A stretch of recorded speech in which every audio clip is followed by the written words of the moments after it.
Right, welcome back to the Young Fan Podcast. And of course, 4-0 written over it as well. That does feel fairly weird. We're joined by Tom, of course, for our deadline day special. Tom, how you doing, mate? You excited? Oh, that was a good intro, wasn't it? That It looked felt good. very sublime. How you doing, mate? I'm really good.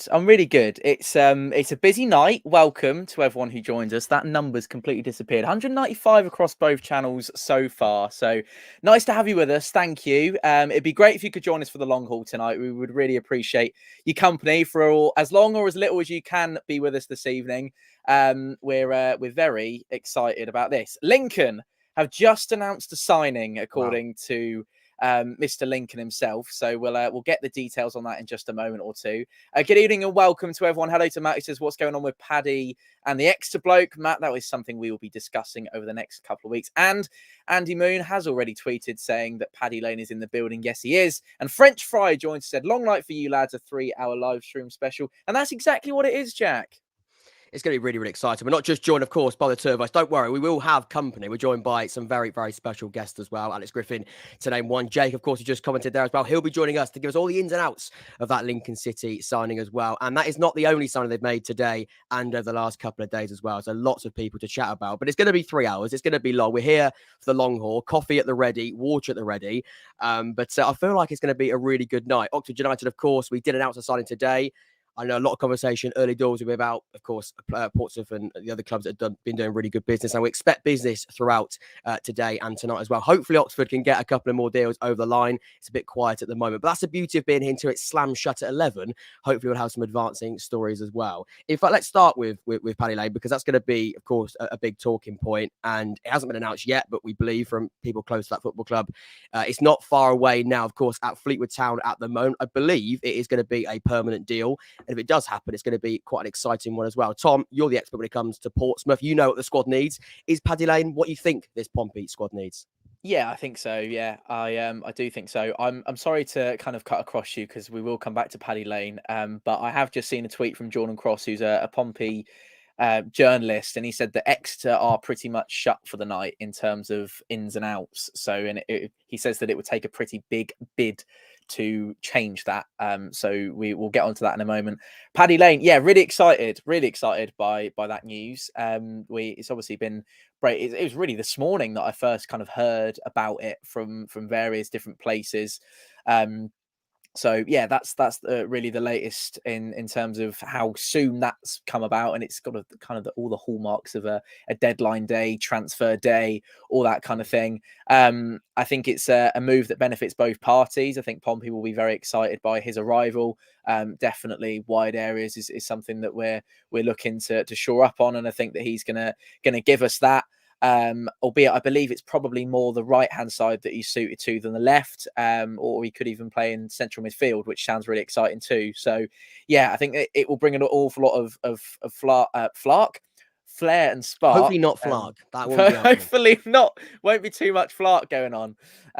But yeah, the news at the moment, as Leo quite rightly puts out, is that maybe he won't be joining us, but maybe that the deal looks a little bit further away than might otherwise be.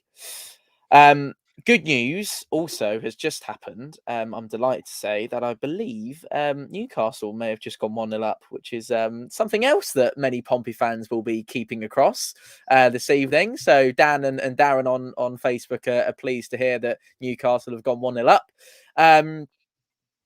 Dave on Facebook says Pompey about to sign at Fuking No One, just seen on Sky Sports, and that's a good that takes you back. I remember the first time I saw that, I was like, what on earth is he on about? But I hope that it's not just him coming in tonight, Dave. Hopefully it will be other people other than Fuking No One. And Adam Poirier is praying for some deadline day drama, which I don't know whether we're going to see it or not, Jack, but it'd be lovely if we do. And I've got a plan if we do announce a signing whilst we're live. And I've heard the plan, and am I allowed to play the plan to everyone?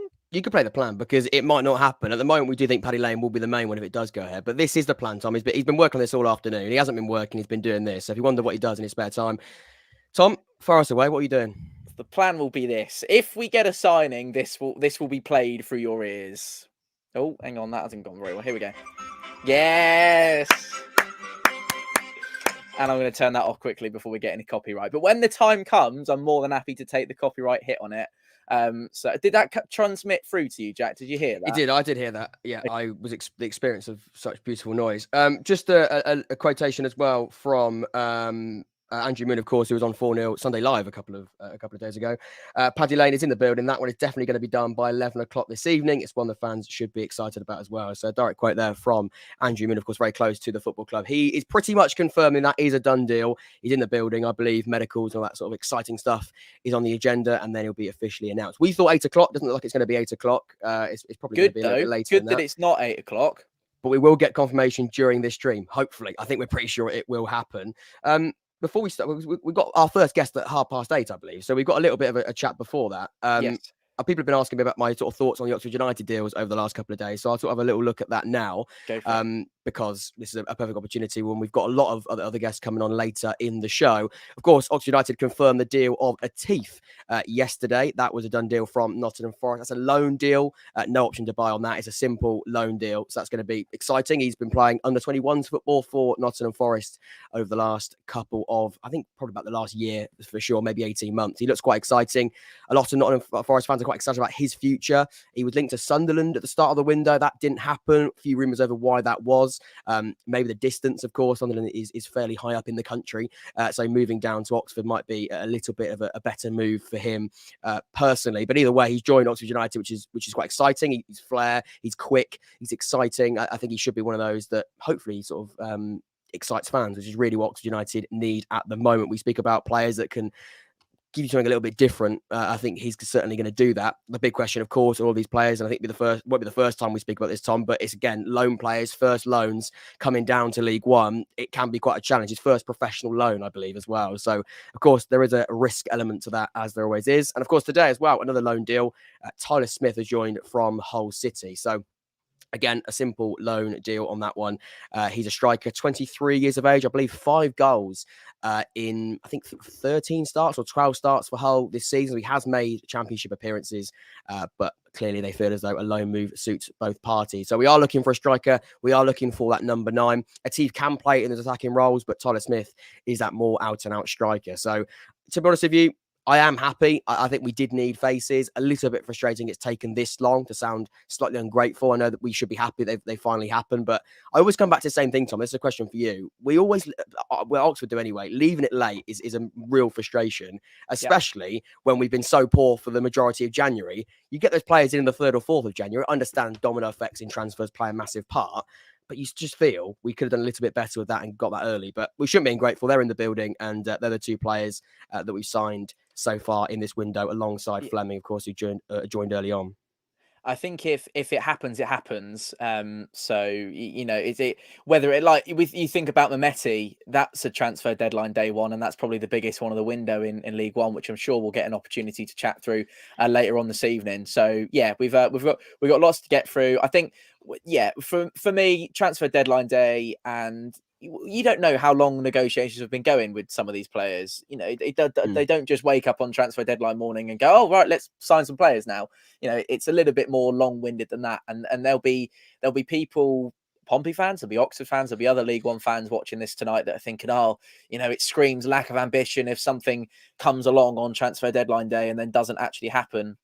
And this is not me trying to ease the pain on the Giovanni Brown news, which is obviously not going to be happening anymore or looks incredibly unlikely to be happening. My personal point of view would be, well, sometimes the player doesn't want it to happen, like personal circumstances. You're talking about geezer from coming down from Sunderland all the way to Oxford. You know, it's a long old stint. And I know there'll be lots of Oxford fans and Pompey fans who'll be watching this thinking how long of an away trip Sunderland always used to be when they were in our league. So, you know, you can't envy a player making that move all the way down who maybe doesn't want to make that move all the way down. There's obviously family to consider, kids at school, that kind of thing. I know even John Messinio's kids are still at school up where he's been living in Oxford, and they're only going to come down over the summer. His wife's still up there. He's actually down on his own at the minute. So, you know, there's personal circumstances. And then the other flip side of the coin, as we were chatting about before we went live on the stream tonight, Jack, is that sometimes deals and terms and whatever it is, release clauses, etc., can't actually be arranged either.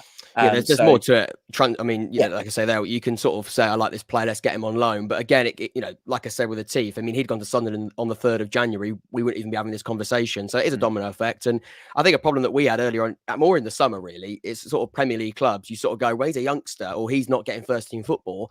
Well, it only takes one Premier League injury, and they're in the matchday squad, and then they're not available to go out on loan or anything like that. So you might think they're not part of the sort of operations at the club you've just got them from, but a couple of injuries to a Hull City striker, for example, Tyler Smith suddenly is not available on loan, and then that negotiation completely breaks down. So there's a lot of factors. It's not just we fancy him on loan, let's bring him in there. There's multiple reasons why a transfer can or can't be done. Yeah, absolutely. Let's chat to see what a few of you have got going on. And the reason why we're live first and foremost this evening is because we've although we've got each other and then we've got a whole host of guests coming on this evening as well. The best news is that we get to hear from you, all 353 of you that join us across YouTube, Facebook, and everywhere. There's 86 of you who join us on the Young Fan Podcast, 254 here on Full written all over it, and there's also a little group of 12 of you on Facebook. So to the 12 people on Facebook, an extra special shout out to you. Leo says a bit more news on Giovanni. Tweeted something about staying, which was reposted by Exeter, now been deleted. Yes, we were talking about that before we came on. Actually, there's a bit of a the Wolf of Wall Street story. Is I'm not leaving. I spoke to you about it, didn't I? And it's kind of, and as we said earlier, Exeter City doing no more ins and outs tonight unless a substantial offer was to be on the playout. So for Brown, so it doesn't mean anything. No, it doesn't mean anything.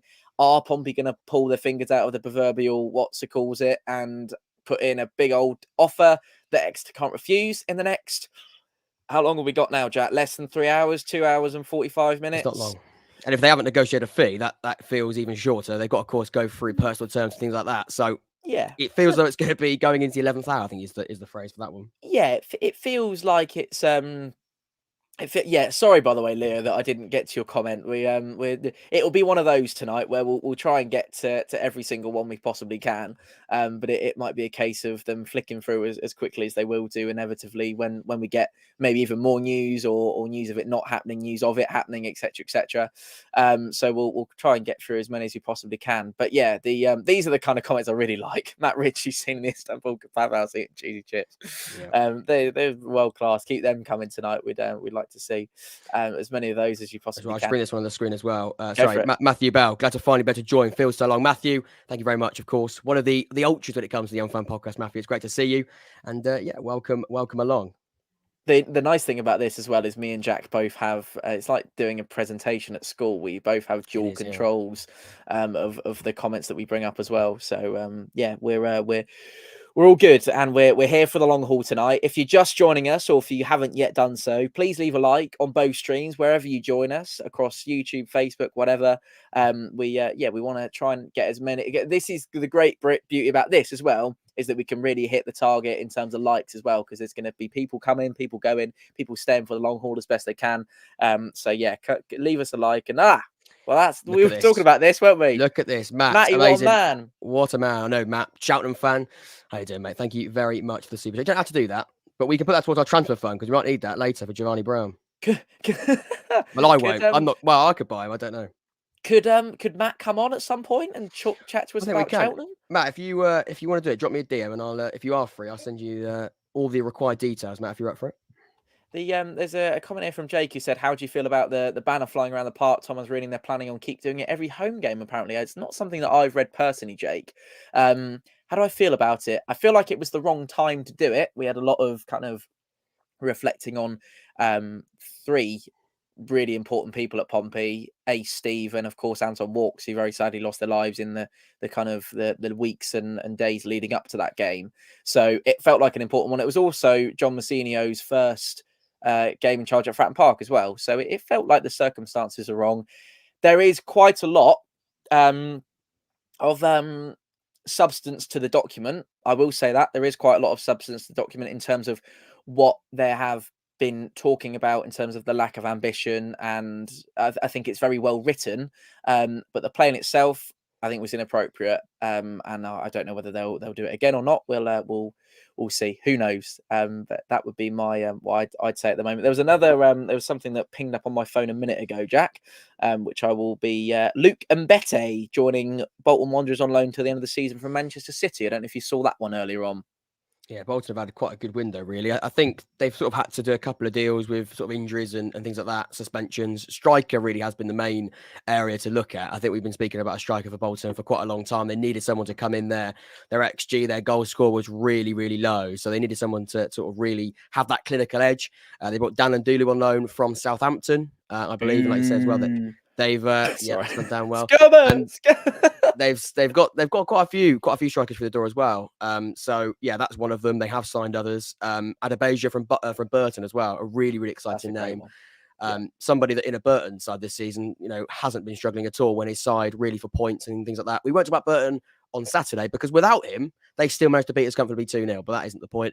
Of course, he's a top player, great goal contributions. I think his conversion rate for a side, like I say, that are struggling and not creating many chances.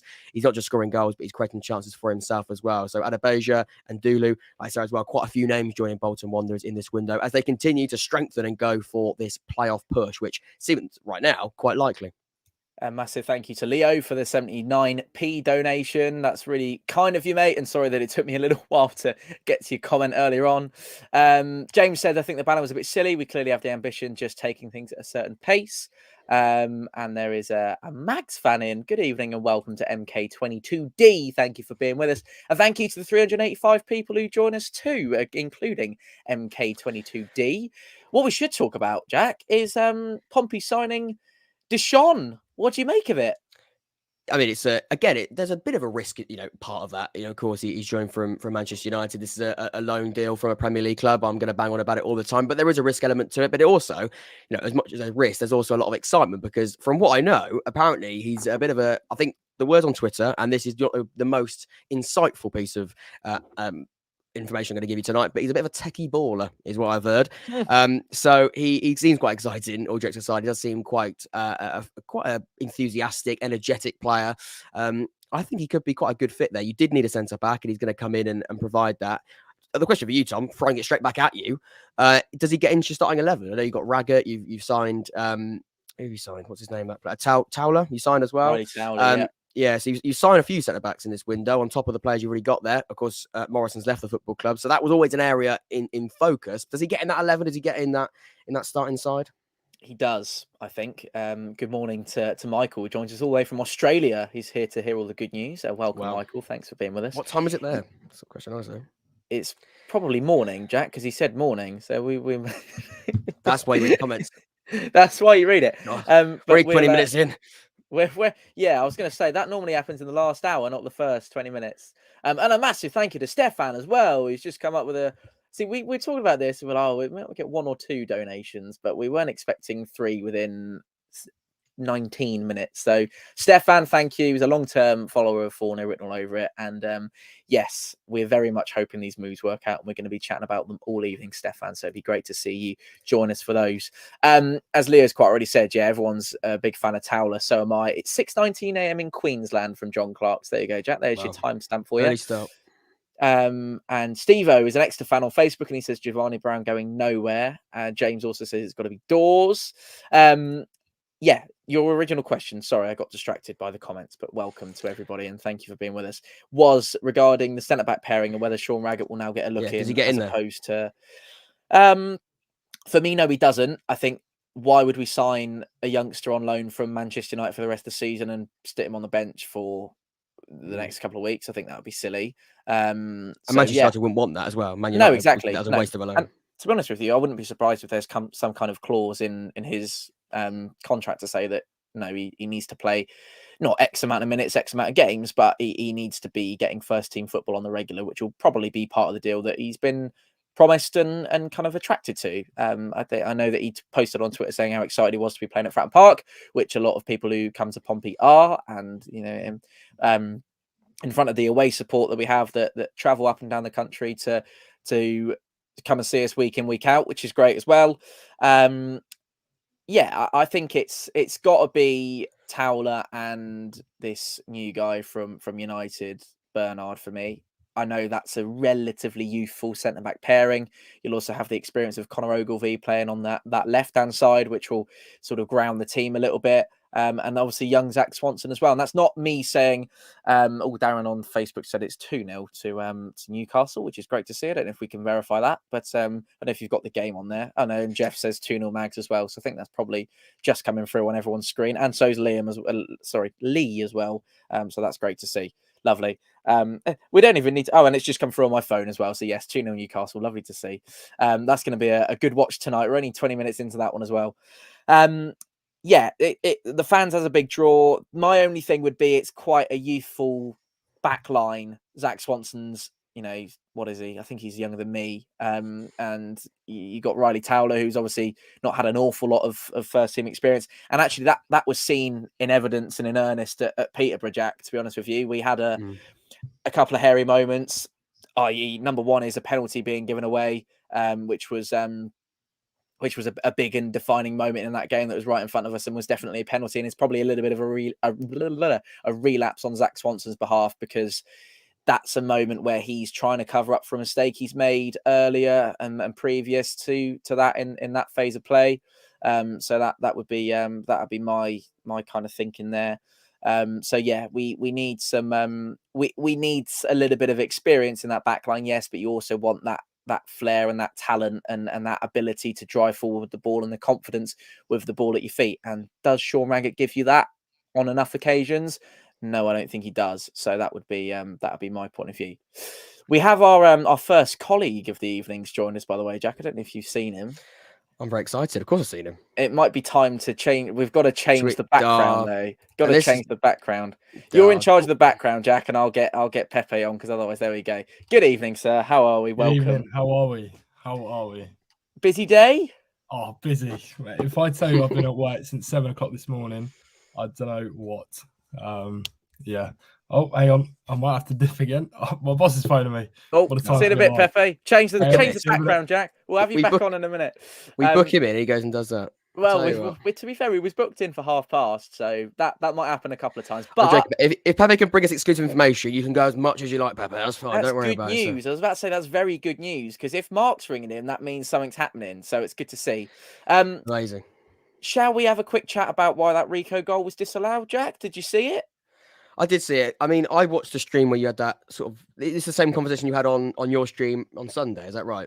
You had quite an yes. We had a lengthy discussion about it. Yeah. Yeah. I mean, look, I actually think Jake's point, and we've got Jake coming on later because he was on the same stream, and he actually gave quite a good point about it. To be honest with you, I don't know the letter of the law, but at the same time, who does know the letter of the law? I don't think even though the referees know in that type of situation. But I think the example that Jake gave was really good, and that was similar to the Manchester United goal.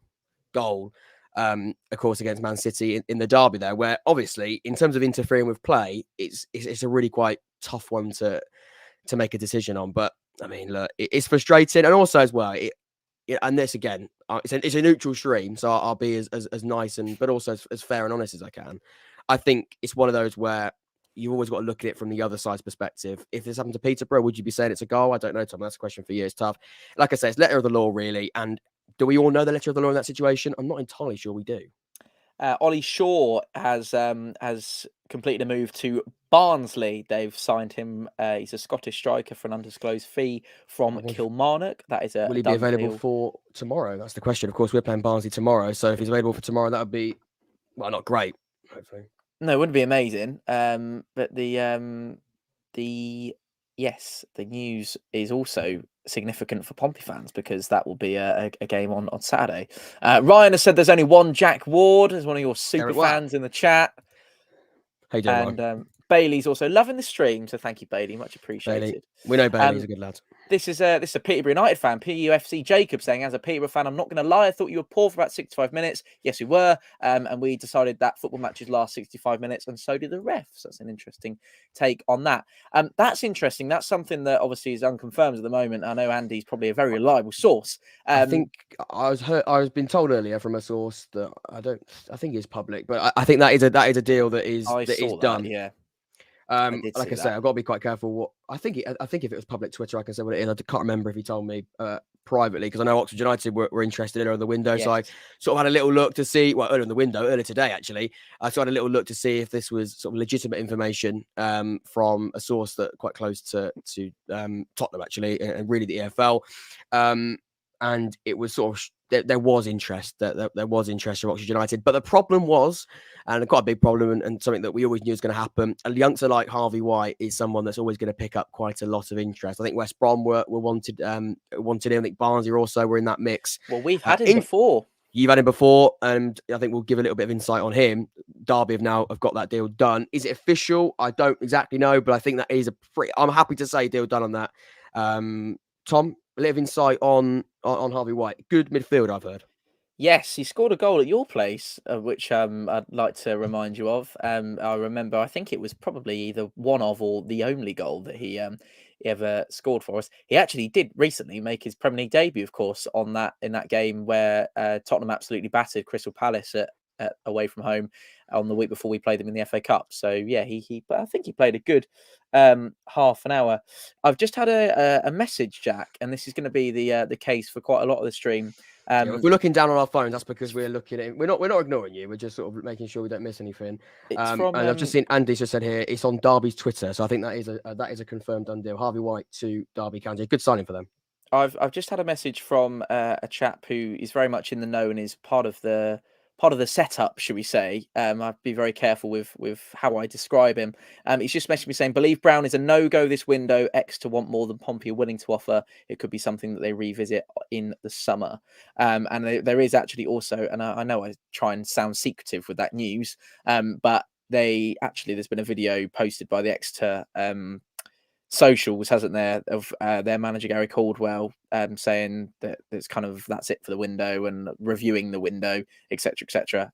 So that's pretty much sorts it all out for us in terms of that. And there was a little bit of a moment, as you said, and for the benefit of the people just joining us, and thank you to everyone who's with us and will be joining us for the duration. I'm just looking at Jack and waiting for the wink to come.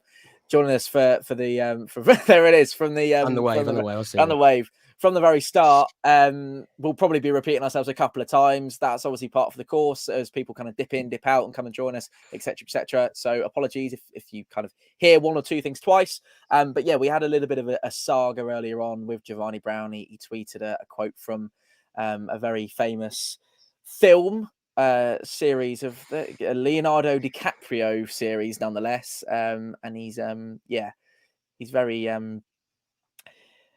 and the Exeter City socials did actually reply to that as well with a little starstruck emoji, or was it a heart eyes emoji, and then that then all got deleted quite quickly, which was they teased it with the delete sort of was a little bit of a tease. One thing on Paddy Lane as well, Chris Wise, I think you've just quite close to Portsmouth, I believe. I think he's a Portsmouth journalist. He has said Northern Ireland International, Paddy Lane, League One Young Player of the Year in 2022. So I think you're getting quite an exciting player in your hands there with Paddy Lane. That's I think the one that is pretty sure imminent. I think we probably will see a done deal on Paddy Lane by the end of definitely the stream, but also of course the end of the stream is the end of the transfer window as well. So we'll have that done by the end of the day. The only issue with the Giovanni Brown Paddy Lane thing is, yes, we can all get really excited by Paddy Lane arriving, and I think Jake will join us in just a few seconds. We'll be able to give us a little bit more insight than maybe me and you might be able to. But we haven't got anyone like Giovanni Brown. There is literally no one in that Pompey setup who has that kind of capability to do what Giovanni Brown does or could do in a Pompey setup. My concern would be that he will probably go for free in the summer, and there will be a lot more interest when people don't have to, teams and clubs don't have to pay a fee. So interesting to see though, if he is out of contract in the summer, what fee they demand in January? I mean, that is, that's interesting. To be honest with you, and this is not me being cynical, and I don't want this to be taken the wrong way, but I wouldn't have thought it'd take an awful lot of a fee that's extortionate to put Pompey off a deal. We are not well known for going above and beyond we're far from well known to be going above and beyond to make a deal happen. But I mean, 2 out of the 3 targets that we all knew about this morning would be okay. Danny said, great show, lads. Thank you very much, Danny. Much appreciated. Robo said it could be 4, no written all over it. I'm assuming he's he's talking about the game that's on the telly at the moment. Mate Vidra in talks with Sheffield Wednesday from Jordan Ellis. Any news on Jake O'Brien? Will we discuss that at length later on, I'm sure. Jack says we should have just spent the money, and apparently Exeter wanted 500k for him. That's So there tough. we go. 500k for a player 6 months of his contract seems quite high. If that is the case, then we will be. But he's a good player, as we'll speak to Jake in a second. He's sort of also as well. It's important to mention we're speaking about it from a Portsmouth perspective. For Exeter, it's a massive loss if you lose someone like Giovanni Brown. So. He's been a massive part of their promotion last season. Of course, their sort of brilliant season. You describe it this year as well. So yeah, disappointing for Pompey, but for Exeter, I mean, it's in the end a good window. They signed some more players and they kept on to Giovanni Brown by the looks of it. Get that background change then, son. Let's get him in. Let's get him involved. While he does that, so I chatted to an Exeter City fan who wasn't Harris as it goes. He described him as the best ever technical player, who is astonishing with the ball, excellent at League 2 level, and even better in League One. Let's not forget that Giovanni Brown, excuse me, that beer is making me a bit guttural. I might try and ease off it a little bit. 12 goals and 9 assists in League One in 27 appearances this season. Big loss, Jake. Giovanni Brown. Good evening to you. Welcome. Good evening, Tom. Good evening, Jack. How are we both? I'm good. Good. Yeah, Giovanni Brown's a player, mate. I'm not surprised that Exeter were after him at all. I think he's one of the players that, if you add their goals and assists up, he's got the most goal contributions in League One this season. So I'm not surprised that Pompey thought they might be able to get a deal done. Obviously, if Exeter have demanded a fee, it's going to be difficult. I can imagine you speak to me about the Islers quite a lot and the ownership of Portsmouth and say they're not really too keen on splashing the cash. So, you know, I'm surprised he's not gone and joined Matty Taylor at Rotherham, to be honest. I know that was rumoured towards the start of the window. So disappointing for Pompey, I can imagine. But if you guys can get Paddy Lane over the line, then I think that might soften the blow a little bit. Yeah, absolutely. I was what was I going to say? Yes, I bought a ticket for a certain game at Sinsel Bank earlier on today, Jake. I don't know if you yeah. Oh, we've got I don't know if he gives me the all clear to get him in, then I'll get him in. I don't know if he's going to be busy or not. I'm just looking down. He's not listening to me. He's picking his fingers at the minute. He's got no idea that I'm talking to him. But if certain Mr. Lacey's ready, he'll give me a thumbs up and tell me that he's ready. I don't know if he's got us on silent or not. No, he's ignoring us. He's ignoring me a little bit. I don't know if you can hear me. He's just on his phone. I might message him and pop up at the top of his screen. Yeah, Jay. Obviously, Giovanni Brown. Tell us a little bit about. Oh, before we do, there's a lot of love for you, by the way. Links has said it's Todger himself up the imps, Jake. That's my mate Jack. Yeah, that's your mate Jack. Hello, Jack. Welcome on. Hello, mate. Welcome. Connor said, get the beers on. Yeah, we're not going to be having too many of those. It's just to soften the fact that we're going to be live. It's 3 hours, mate. We can't start the first hour. Let's not, maybe the third hour I might get away with it. It's only the one, mate, for the time being. I haven't got any others. That's what he tells you. Be on that computer. Do you read to the I'll have to. Well, I've got a coffee as well, which is almost gone now, and then there's also some water. So there's various drinks and beverages going on. Great deadline day chat, this, isn't it? Sorry, yeah, I don't mean to bore you. There's the plummet off the cliff of the. Look at all those people leave there. Speaking of, we've had some knocks donated to us, everybody. I'm not going to have a look and see how much 55 or what the equivalent of a knock is. But welcome to Joanne Charlton, who says, Charlton doing business. Jake, talk to us about Charlton Athletics transfer window so far. Yeah, decent, I think, for Charlton. Obviously, they've brought in, is it Michael Hector today, who's been training at Sheffield Wednesday in recent weeks. I think they were hoping to get the deal over the line after people that I've spoke to at Sheffield Wednesday. So, difficult, but again, Charlton, obviously, Charlie Kirk's just gone out to Burton, which it's been difficult for Charlie Kirk to get going at Charlton. I think he's had a real indifferent time, but I think, they've lost a couple of key players, Stockley going on to Fleetwood. So, yeah, Charlton have had a good window, I think, and if they can get themselves back up towards that sort of mid-table mark, then I'm sure they'll all be happy down there. Stevie said, all right, Tommy, absolute legend. Another absolute legend is Pepe Lacey, who rejoins us, and he can't believe that Tom's old enough to drink beer already. Been watching him since he was a baby, and I'm sure many people will be remembering when I was. Do you remember when I was a baby on YouTube, Pepe? Were you in knocking around? Yeah, there was actually, I think it was Stevenage away. Wow. All those years ago. I think he lost 3-0 or something. I think my mate was in the video. I can't remember. We were awful. But I remember all the way back then. When was that? 16, 17, was it? 15, 16? I remember watching your Plymouth semi-final vlog. Oh, God, we don't need to watch that. Yeah. No one go back and watch that. Reload it. No one go back and watch that. Pepe, if you wouldn't mind, for the benefit of people that might not have seen you on their screen before, would you mind? Excuse me, I'm really gonna have to ease off the Peroni. Would you mind telling us what you do? Yeah. So I hate talking about myself, but I'm Sorry, job interview, Pepe. Sorry about this. no, I'm a Portsmouth reporter for the Portsmouth News. So yeah, I've been all over the And now you wonder why he doesn't like speaking about himself. You go and ask him, then you give him that. No, actually, I think my most important job is being a moderator now on 4-0 written all over. There we go. I got that role as well. I'm delighted. Best stream. Jake, are you a moderator? No, mate, I'm not. I've been completely overlooked. That is awkward. We'll get that sorted now. We'll get that sorted. I'm just literally going to go back and find your name. So, with that in mind, Pepe, the reason why people are asking for the good news, is there anything that you can disclose? Not to put you under pressure. What's the phone call I think about? it's been well documented at the moment that Paddy Lane is closing on a move. That was reported by Jordan Cross, my colleague, earlier in the day. That is going to happen at some point today. So yeah, it's just watch your space really with him. But then other than that, Giovanni Brown doesn't look like it's going to happen, unfortunately. Geordie again's just put out a story confirming that he put a tweet out about half an hour ago saying Exeter aren't expecting any outgoings or further incomings. They've just signed a striker about an hour ago, but it looks like Giovanni Brown will be staying at Exeter, so that's all the latest we sort of know. It's just watch your space really with Paddy Lane, so fingers crossed there will be an incoming before 11 o'clock. It's just when, not if. If that brings any positive news to the stream, Tom. That's very positive. It's more positive than what we're getting at the moment, but it looks quite quiet on the Oxford front. Could quite possibly be something that breaks on the stream. We don't know. Steve says, brilliant group of young podcasters. Just missing Ben, who hopefully is on the mend. Good luck to you all. Jake, could you give us a little update for the benefit of the stream on our good friend Benjamin? Yeah, so I've spoke to Ben today. Actually, he's been able to get up out of bed for the first time today. He's been in a chair, unfortunately, but no, he's on the mend. He's definitely. Doctors said he should be on the road to recovery now, so I can imagine you'll see him back at Highbury. Maybe not in the same capacity as before, but definitely he'll be there in attendance hopefully a couple of weeks, if not months. Great news. That is really good news. Did we want to do a little bit on Lincoln City, Jack, while we've got Jake with us? We had a bit of breaking news as the stream started. Ethan Orahan, I think that's how you pronounce his second name. I hope it is. Has joined. Irahan, is it? Right. There we go. And that's not how you pronounce his name. There you go. Well, we all know now.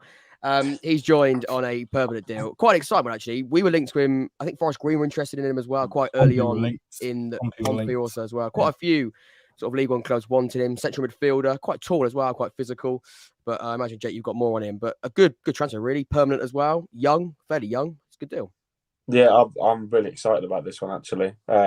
It was a signing that we had to make in the draw against Ipswich. Matty Virtue, who's been massive for us so far this year, he pulled up injured after 20 minutes, and we've sort of had to play with Lass Sorensen and Max Sanders in that sort of midfield too, and it's not really worked too well, despite Lass Sorensen probably having one of the games of his season away at Fratton Park, second game of the season. It was unbelievable that day. When you won 0-0, yeah? Yeah, the one that we won 0-0, yeah. Do you know what? Yeah. I'll tell you what, that was a great result, Tom, and you know it. Anyway, yeah, so Ethan's come in, obviously from St Mirren. He's played over 100 games for a 21, 22-year-old. That's pretty good. I've watched a bit back of him. He's a sort of a box-to-box midfielder, a bit of a destroyer as well, which I think will sit pretty nicely next to Matty Virtue. So, no, I think it's a deal that Lincoln are happy to make. Obviously, it's been reported that it's £300,000, whether that's accurate or not. From what we're led to believe, it's slightly less than that. And if everything, sort of all the bonuses are met, then it's going to go up to 300k, which would make him then our record signing. So, no, good to see the club throwing a bit of ambition around in January, but it's definitely in a position that we needed. Obviously, not our only signing over the last sort of 24 hours either, which has sort of rounded off a good window for Lincoln so far. Obviously, one or two players may be rumoured to come back in. Maybe Pepe can talk to us a little bit about Rico Hackett, one that definitely we're interested in, I've heard. No, he's not going to talk to us. Oh, no, he's not going to talk to me about it. Fine. Sorry. Thanks, Pepe. That was slick. Sorry. I didn't realise that He was played a it off question well as to well. me.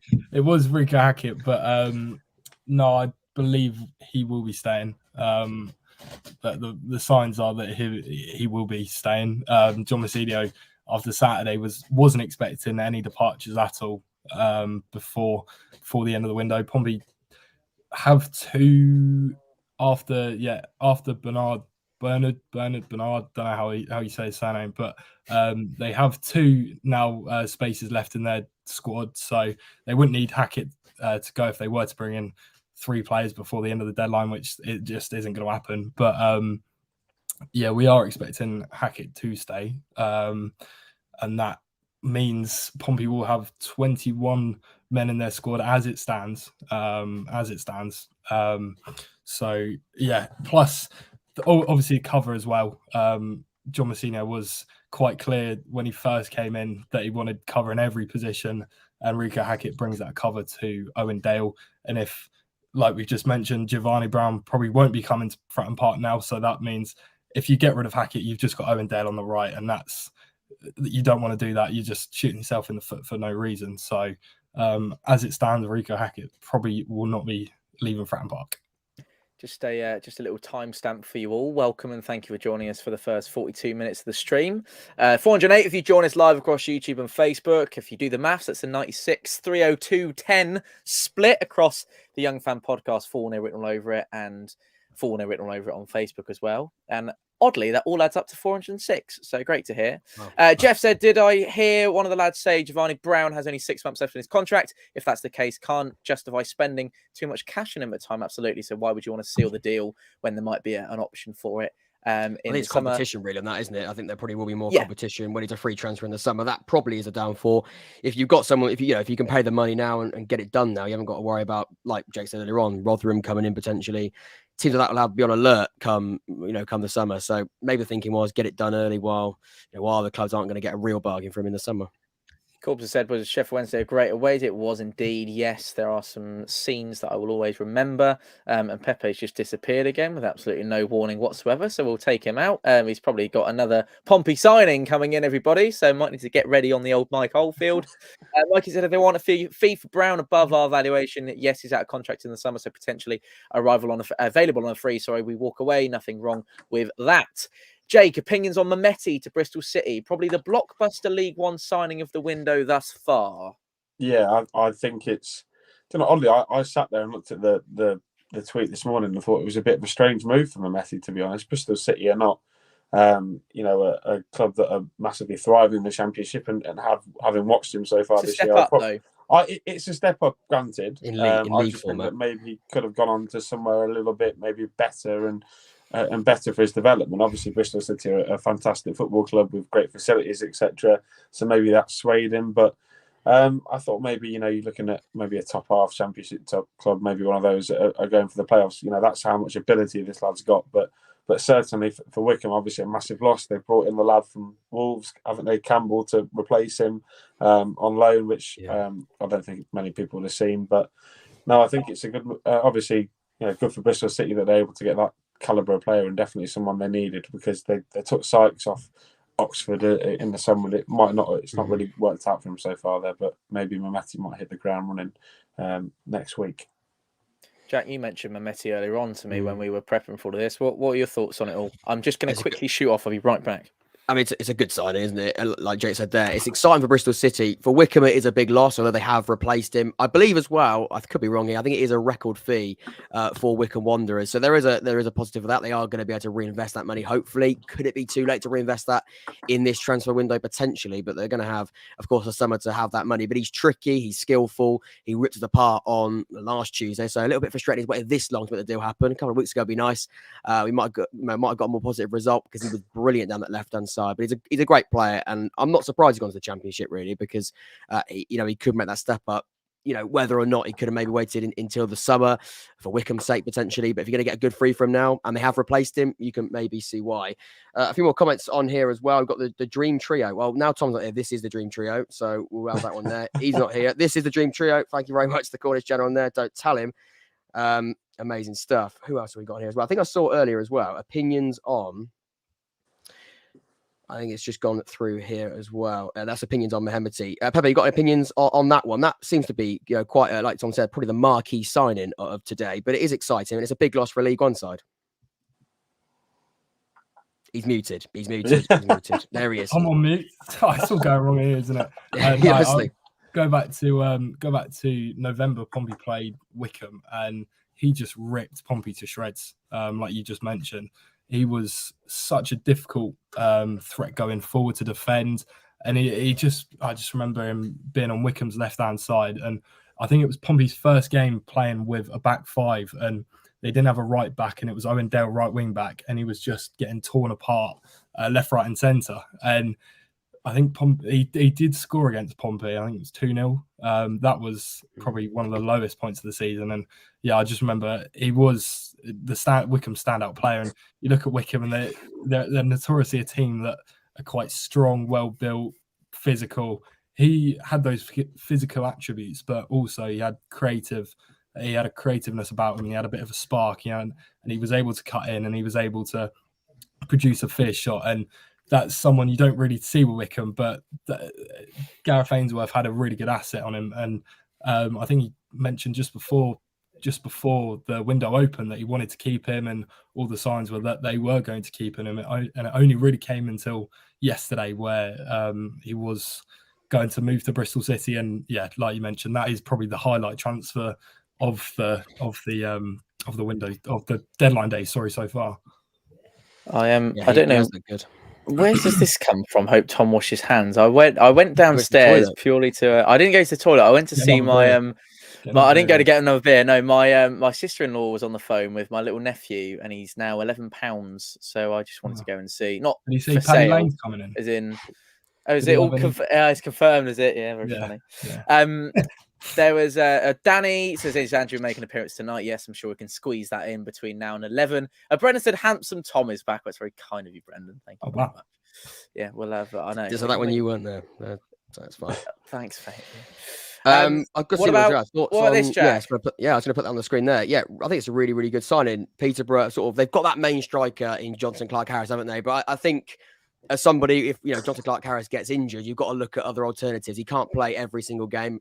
If he gets injured, of course, that's not possible. So to have someone like that, we were linked to him a couple of windows ago, actually. I think it was at Boreham Wood. He had an amazing streak of goals when he was at Boreham Wood, and he sort of moved. I think I think this is a permanent deal or a loan with an option to buy or an obligation to buy. But it's really exciting. I think it is that striker they need.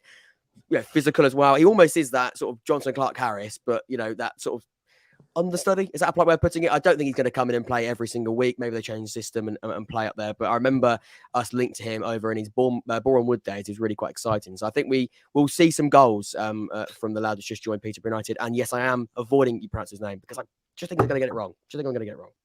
Pronouncing whose name? Shimanga. There we go. And that was me that said that. That came through my mic. Shimanga's not a difficult one to say. I managed to get how'd you say it, Pepe? What's his name? Just joined Lincoln. Yeah. I'm glad Pepe knows how to say because I've been struggling for the last sort of week that we've been linked with him to figure it out. Just ignore the T, Jack, and say the rest of it, and then you're all sorted. That's how you do it. The T throws you off, mate. We've had the conversation with him now, so we haven't got to come back to it. It's a good signing, that one. Moving on, are we? Okay. Move on very swiftly. I reckon, Unless any more opinions as well. I saw Jake nodding a couple of times. Good signing, Jake? Yeah, I think he's a great player. I mean, Posh have got a habit, haven't they, of picking strikers out of non-league football. You think of Dwight Gale, Britta Sombalonga, that sort of striker. So, yeah, I think that when Clarke-Harris has maybe got himself knackered after 60 minutes and they're looking for something else, and he's the right player to come on and give Peterborough that threat up top because his goal record speaks for itself, really.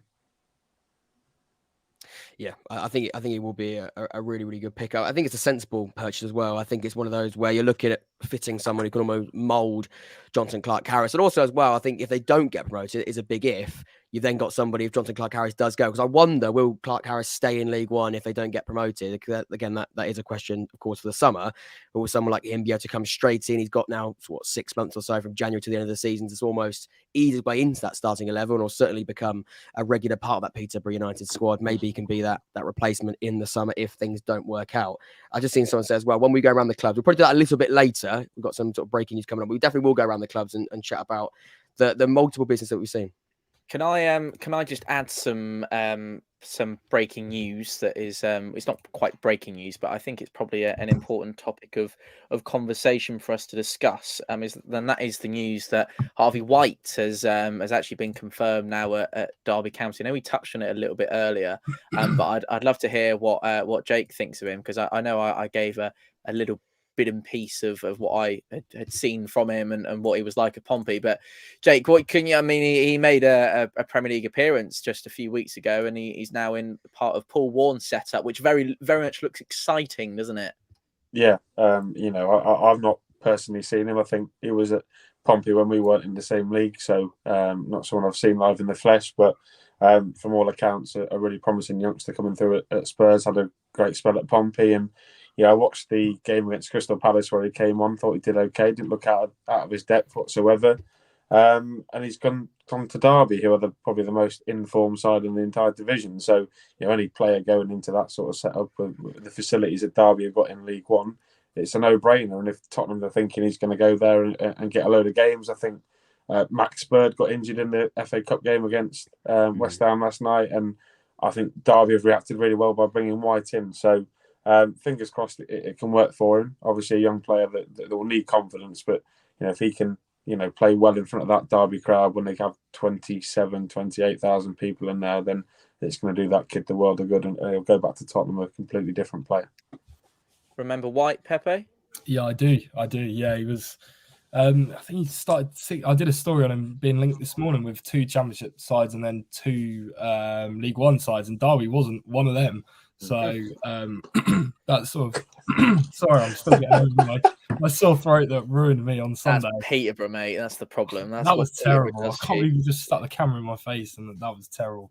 I thought you enjoyed it. I thought it was a lovely moment. My favourite part of the video, that was. It was. Oh, it was. Yeah, a little cameo. But anyway, that's not what we're here to talk about. We're talking about Harvey White, and Harvey White is, he's a solid signing now. He's obviously had a few more games in the Premier League 2 for Tottenham, the Papa John's Trophy, and he's a different player to what he was 2 years ago when he played for Pompey. And it was great when he came. He started 6 games, had 22 appearances for Pompey.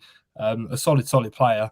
And obviously, Danny Cowley talked about bringing him back. He really liked him. Obviously, he came in under Kenny Jackett, so you'd wondered how that fared. But Cowley really liked him, and there was talk of him maybe coming back. And then obviously, 12 months ago, on this day, Danny Cowley was looking for another centre midfielder, and Harvey White's name cropped up again. But obviously, that didn't come to fruition. And yeah, he's got a couple more games under his belt now for Tottenham's first team, and yeah, the sky's the limit now. And if he can get a run of games in at Derby, he could become a really, really solid player. Just a couple of minutes to go before we reach the hour mark of our 3-hour live stream. So would you believe we're a third of the way there already, which is crazy. That's good news that's flown by. It's just a little bit nervous because as the hours tick by and there's a bit of a lack of Paddy Lane, I'm a little bit. Don't get nervous, that kind of thing. Leo would like to know: is there any news of a Lowry return, Pepe? What can you tell us? Not really too much, to be honest. I think we're in the dark as anyone else at the moment. They're keeping it very, very under wraps. We still don't really know. I haven't heard anything personally. I don't know if any of my colleagues do. Hang on a second, everybody. We have a teaser video. We got a teaser. We have a teaser video from. Sorry, Jack. This is completely turning into a Pompey stream. No, it's breaking news. Well, we're quite quiet, so it's Octa's fault. It's breaking news, and I think we've got. What I'll try and do is get it up on the screen for you. Put the music on, Tom. Put your music on. I don't know if it's literally just a video of the management office in the dark. I think Max Swatton's been preparing himself for some Beatles. He's been listening to the Beatles, and it's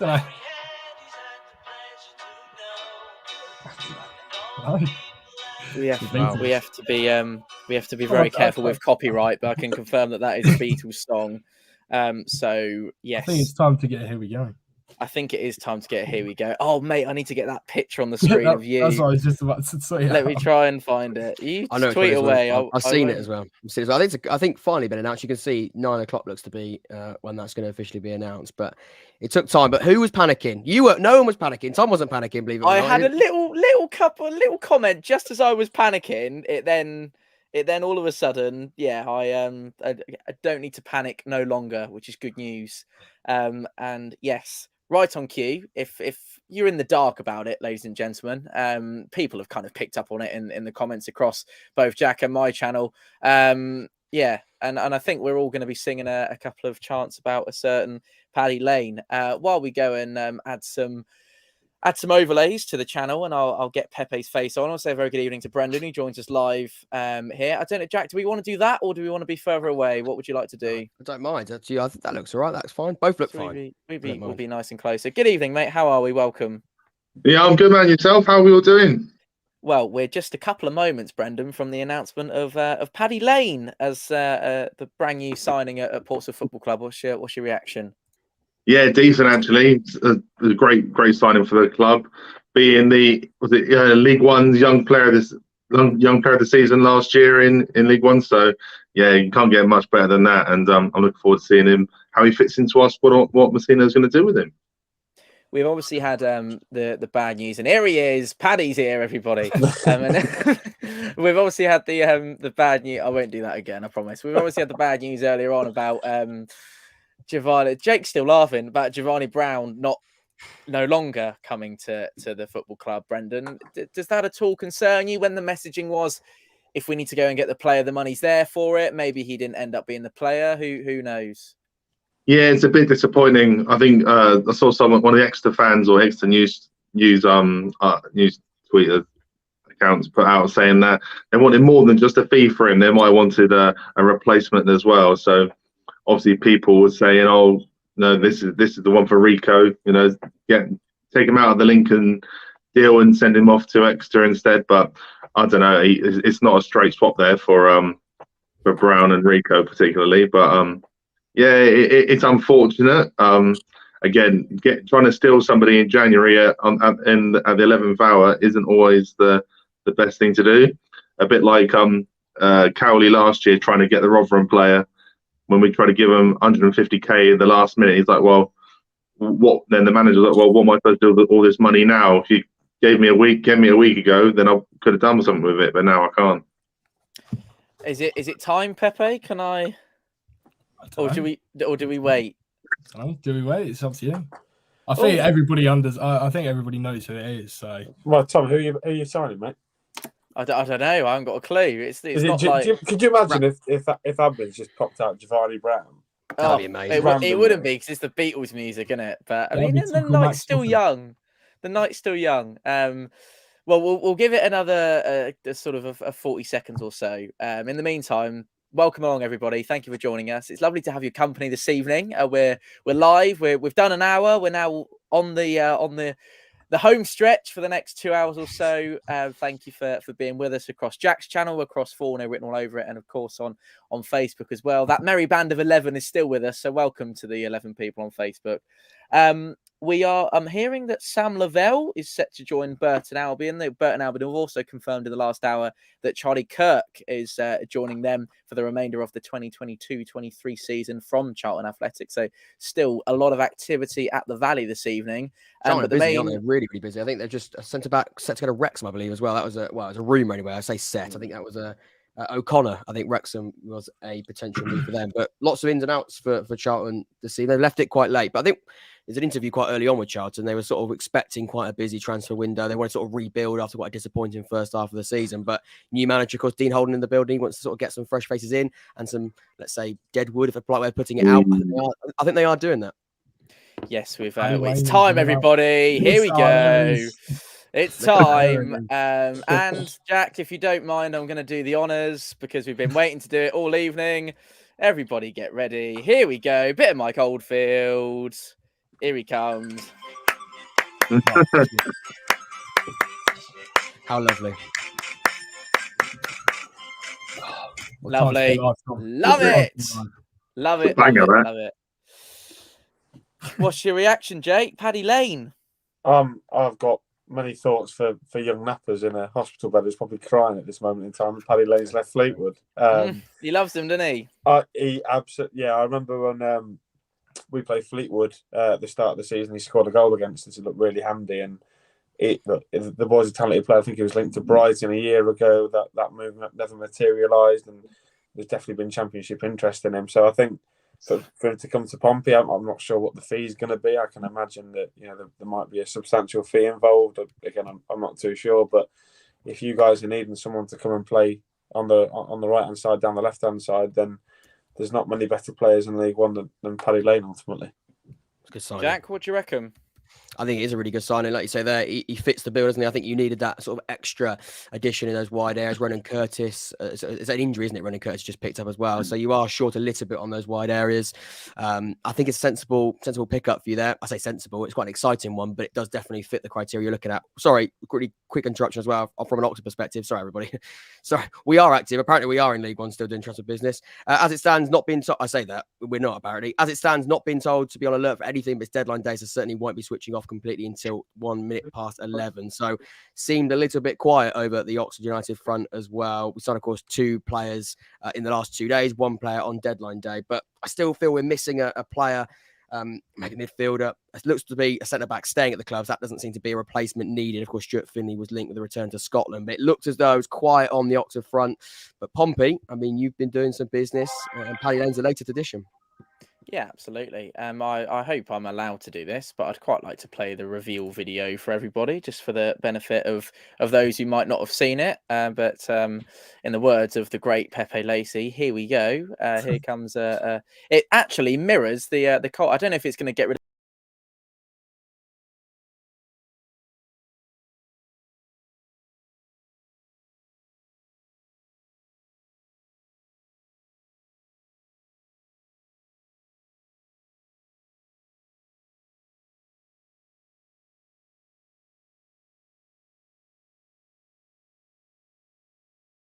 as well.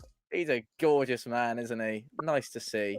I've just seen a tweet. I think this sums it up pretty perfectly. Although the reaction has been quite good. Someone saying just because we missed out on Giovanni Brown doesn't undermine how good a signing this is. Like, this is a really top quality signing, and I think just we don't know if they've missed out on Giovanni Brown, but it's pointed towards they won't be going for a deal in the final 2 hours. But this is a top quality signing. He was rumoured to make a £2 million move to Brighton in the summer. He was also hotly tipped to join West Ham. So he's joining Premier League clubs 6 months ago. Like, they were interested. There was strong interest, but that never came to fruition. 8 assists, 5 goals, I think it was last season. League One's Young Player of the Season. Fleetwood's Player of the Season. He ticks a lot of boxes. He's 21 years old, obviously. That's what Pompey are looking to sign, and like this could revolutionise Pompey's attack. This could be what they've been crying out for: a pacey winger on the left. Although Curtis under Mousinho's looked really good, I think this will really test him. And obviously, he can play on the right, he can play on the left, and he can play as a number 10 just behind the striker. So you've got a versatile forward on your hands, and Pompey have got a really good player for. We don't know how much it is, but it's an undisclosed. Yeah, we've got any idea on that? It's undisclosed. Have we got any idea? Because I mean, a heavy fee to Brighton sounds like it could be a fairly decent fee. And we're talking about maybe ambition at Portsmouth. And I'm going to tread quite carefully here, but you know, like you say there, you've got to spend decent money. This won't be a cheap buy for someone again who's young and, like I say, linked to a move in the Premier League. They were definitely going to be spending upwards of £1 million in the summer, from what we know. So, I mean, I'm not saying you spent that much money on him now, but again, we're only 6 months down the line, Pepe. So, it's not too far away.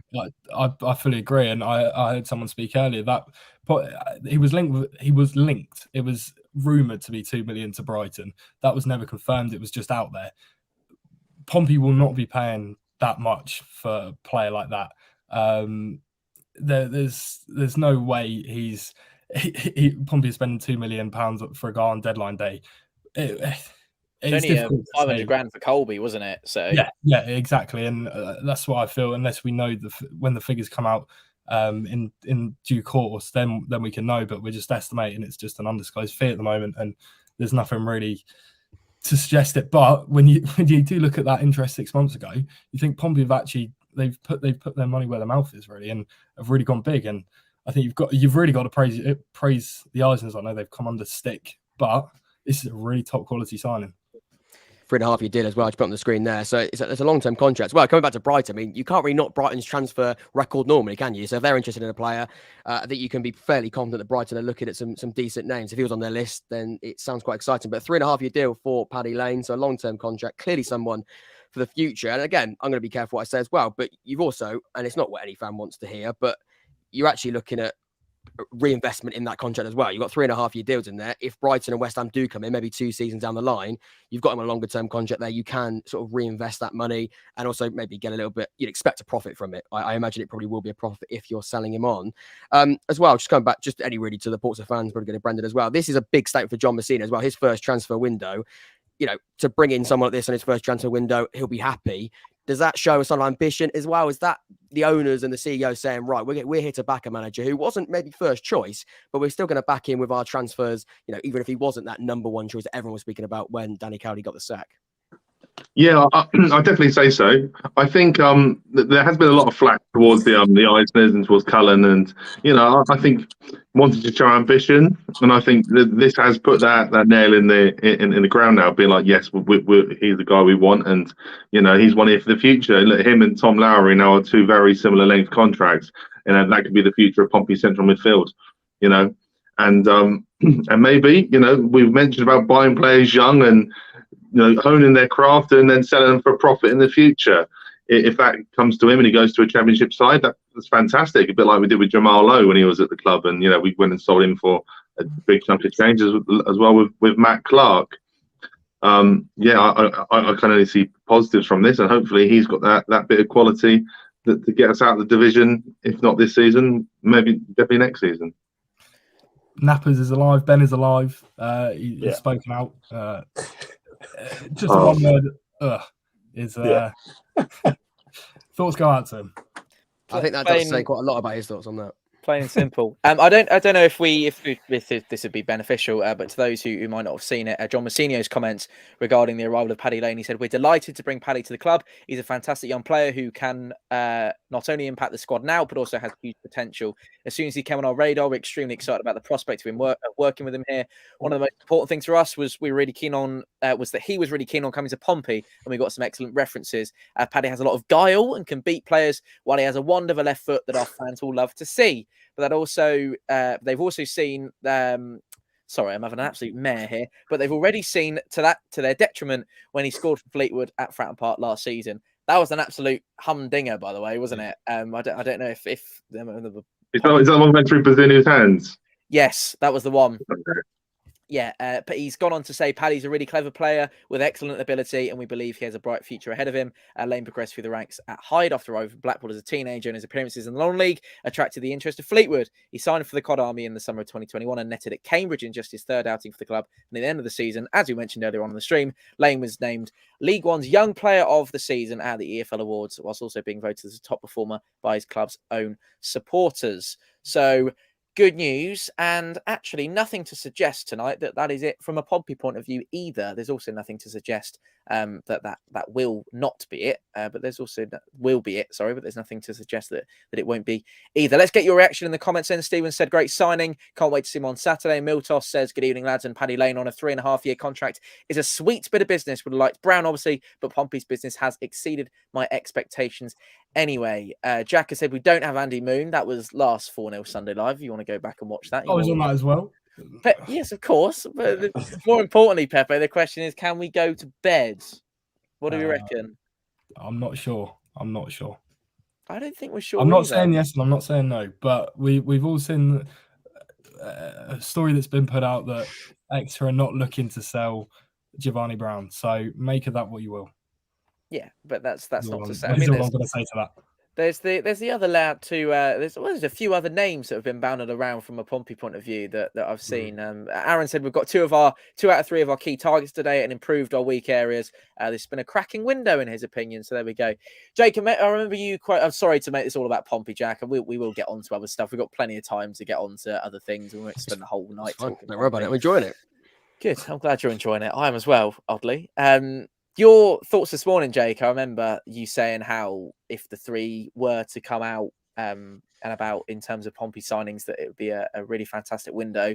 2 out of 3 ain't bad either, though, is it? No.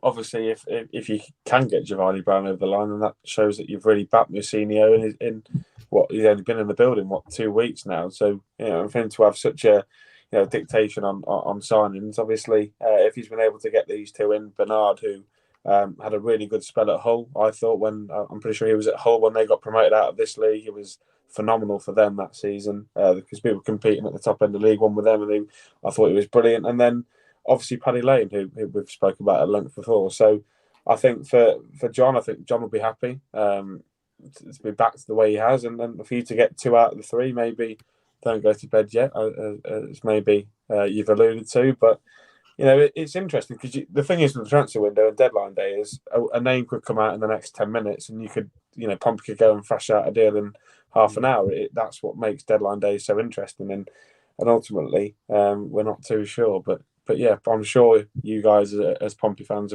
are pretty happy about the window, I can imagine.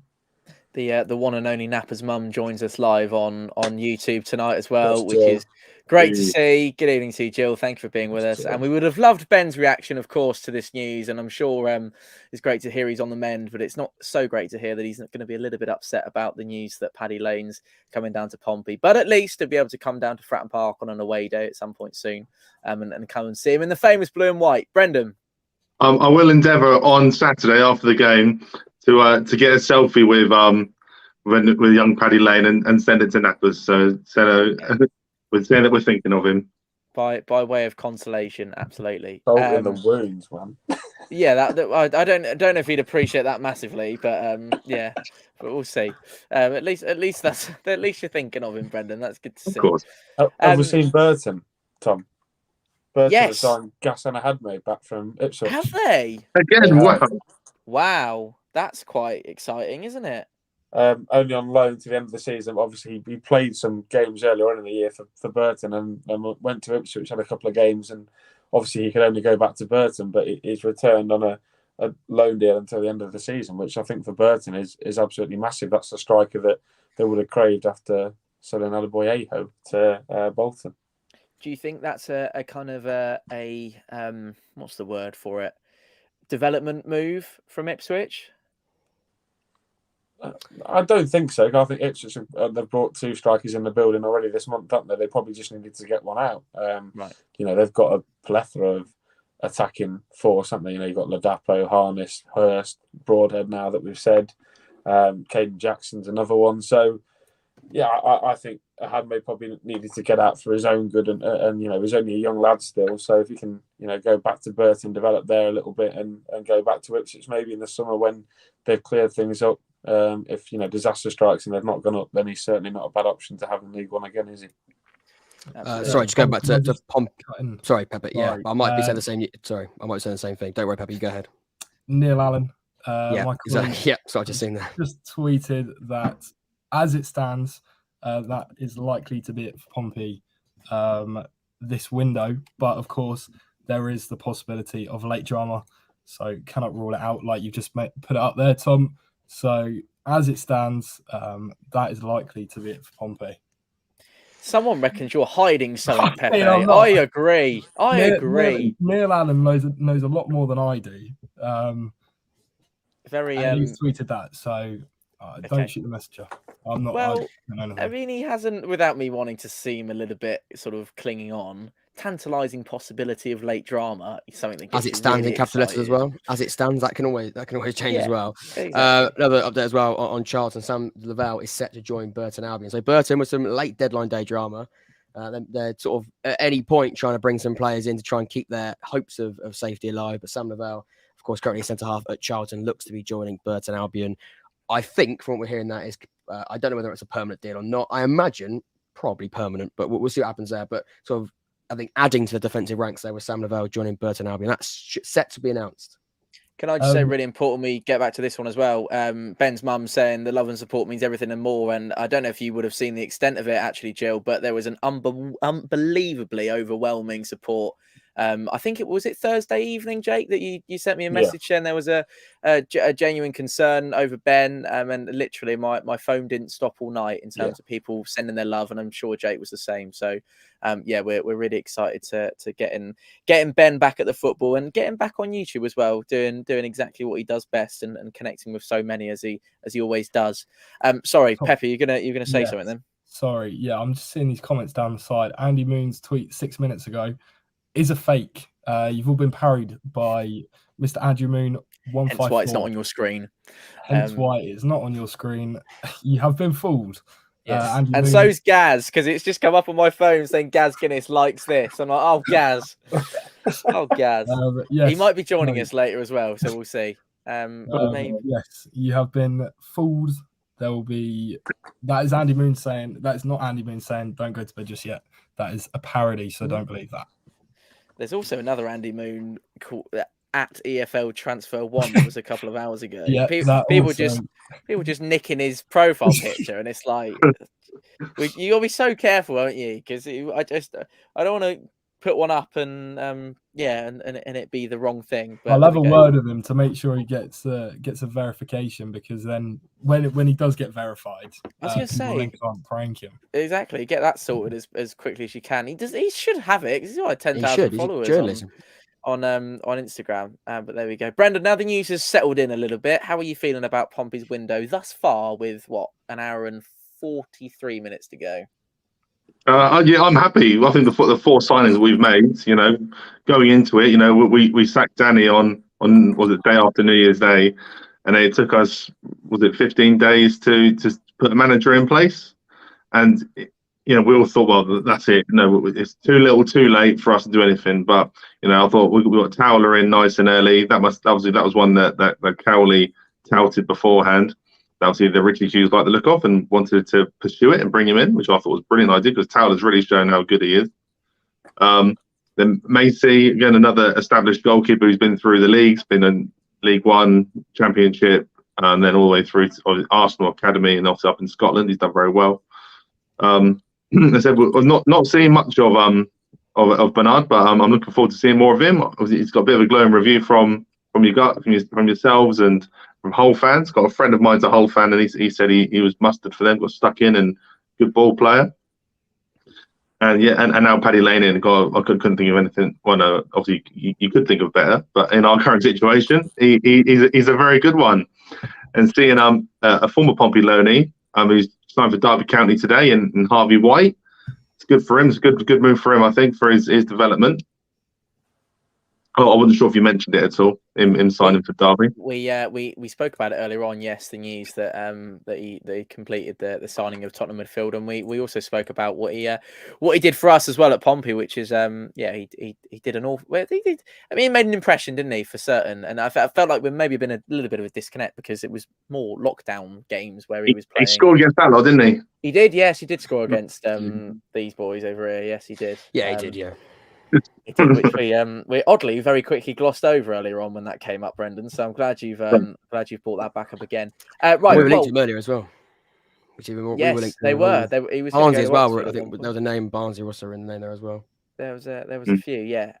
Thank you for joining us, everybody. Nice to have you with us tonight. We're here till Jack and I made a little bit of a truce to each other earlier on, that we were going to be here till 11 if there's sort of nothing that we're imminently expecting, but if maybe 11 something gets announced and we know that there's something coming up the garden path, then we will stick around and be with you for that. Just to give you a bit of an idea of what we still got to come tonight, Alfie, who's a Cambridge fan, is going to come on and tell us all about Cambridge United and their transfer window, and a certain Michael Morrison I'm sure will come up in conversation. One of our own, Alex Griffin, will be joining us at about 10 o'clock this evening, hopefully. So that'll be nice to speak to him about Ipswich throwing money at it yet again and hoping for the best. And we'll see how that goes down for them. And I think we might have a Plymouth fan come and join us at some point as well this evening. So we've still got plenty to come. Plenty to chat through. Anything that you spotted on your scrolling, Jack, in the last couple of minutes? I want to touch a little bit on Fleetwood. We spoke about Paddy Lane, but on the other side of it, they've actually had a quite good window, actually. I'm quite impressed by Fleetwood Town. I think we all knew the striker situation was one that needed to be resolved. And I think they've gone out and yesterday a double signing, Jack Marriott from Peterborough United and Jayden Stockley from Charlton Athletic. I think for me, they're some really, really good additions. They're established in the Football League. Jayden Stockley this season, not an amazing amount of goals scored, but he is a physical presence. He is somebody that actually in a Fleetwood Town and Scott Brown system might work quite well. And Jack Marriott, we all know, I remember it, that Derby County goal against Leeds United. That's the one that comes to mind. But he has got a really good record in the Football League. The two quite sensible signings as well. I've got some other names in there, but I think when you look at Fleetwood and when you look at the expectations and the hopes going into this January transfer window, it was going to be that centre forward. And for me, interested to see what everyone else got to say. Although Paddy Lane is out and that will be a blow, they have recruited and added areas I think they needed to strengthen. Interested to see your thoughts. Jake, I'll come to you, of course, in regular conversation, as we all are with Nappers. Of course, he won't be very happy about the Paddy Lane departure, but the players they've come in, I think they can be fairly pleased with it. Yeah, Ben is actually pretty pleased with the two strikers that they've brought in.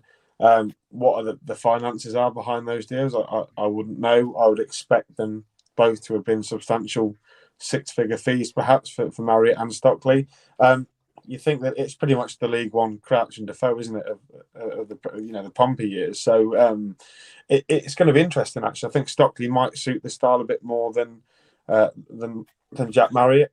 Obviously, depending on if Scott Brown's going to switch it up, but no, I think they're two sensible pieces of business. Fleetwood have an issue with scoring goals, and to sign those two proven League One goal scorers, then I don't think there's anything bad you can say about the signings. Obviously, maybe you're thinking that they're not really long-term signings that Fleetwood have made in the past. You're thinking of Promise on the Cherry that come over from Ireland, Kean Hayes. Fleetwood have had this ethos of bringing up through the academy, AK like Paddy Lane, and bringing players in from non-league. So it's gone against recent ethos, but if Scott Brown can get a tune out of those two, then Fleetwood are going to score a lot of goals between now and the season's conclusion, I would imagine.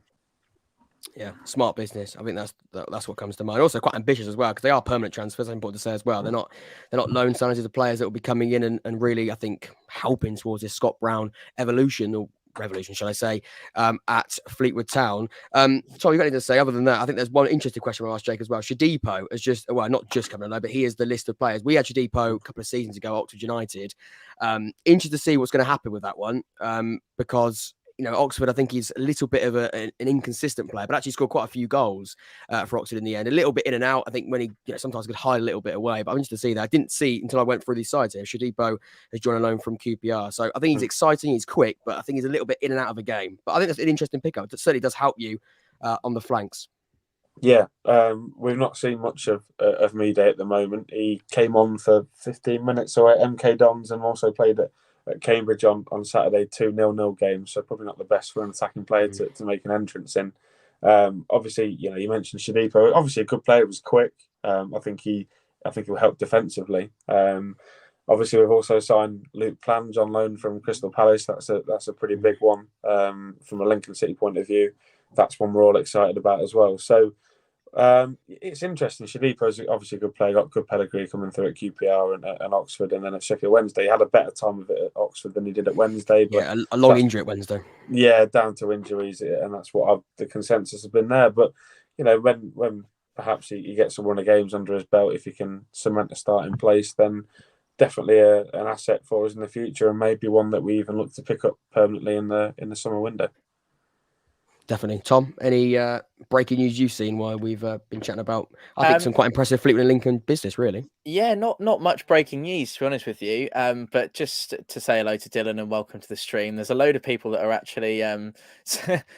Pepe's quite a smiley man. I'm just naturally smiling. He's very smiley, and everyone's trying to get something out of Pepe. And every time he sees a comment, he kind of smiles, and it kind of is. That's what I've just sent you a message off. I've just said they're trying to get it out of me. They're trying to get it out of you, but I'm just to be honest, a smiley person. There's probably nothing to get out of him. Well, it might be. We don't know. I'm not speaking on behalf of Pepe, but at the same time, I doubt that there's anything that Pepe would know. I think we've got to be realistic here, Tom. There's an hour and a half to go in the transfer window, and everything's been sort of put out there, and we all sort of know it. Apparently, I've been drinking. I haven't been. I've been awake since 7 o'clock this morning. That's pure. He's been work. busy. He's been a busy man. It was that big smile on the concourse on your video, Tom, wasn't it, as well? It's a good bit. It was a good bit. Yeah, the big smile on Pepe's face, wasn't it, in the concourse? Best part of the video. I was what at that stage 30 hours without sleep. I decided to do an all-nighter Friday night and then went to decided it'd be a good idea to go Peterborough away and carry on drinking. So that was a good weekend of it was a long weekend. We'd be sort of getting on to the unprofessional if I revealed what Pepe was messaging me about. We won't say that. We'll move on. Mate, we'll move on quite significantly. I think we do need to move on. I don't remember what I've messaged you. No, well, I do, but that's. Let's try and keep his career intact, guys.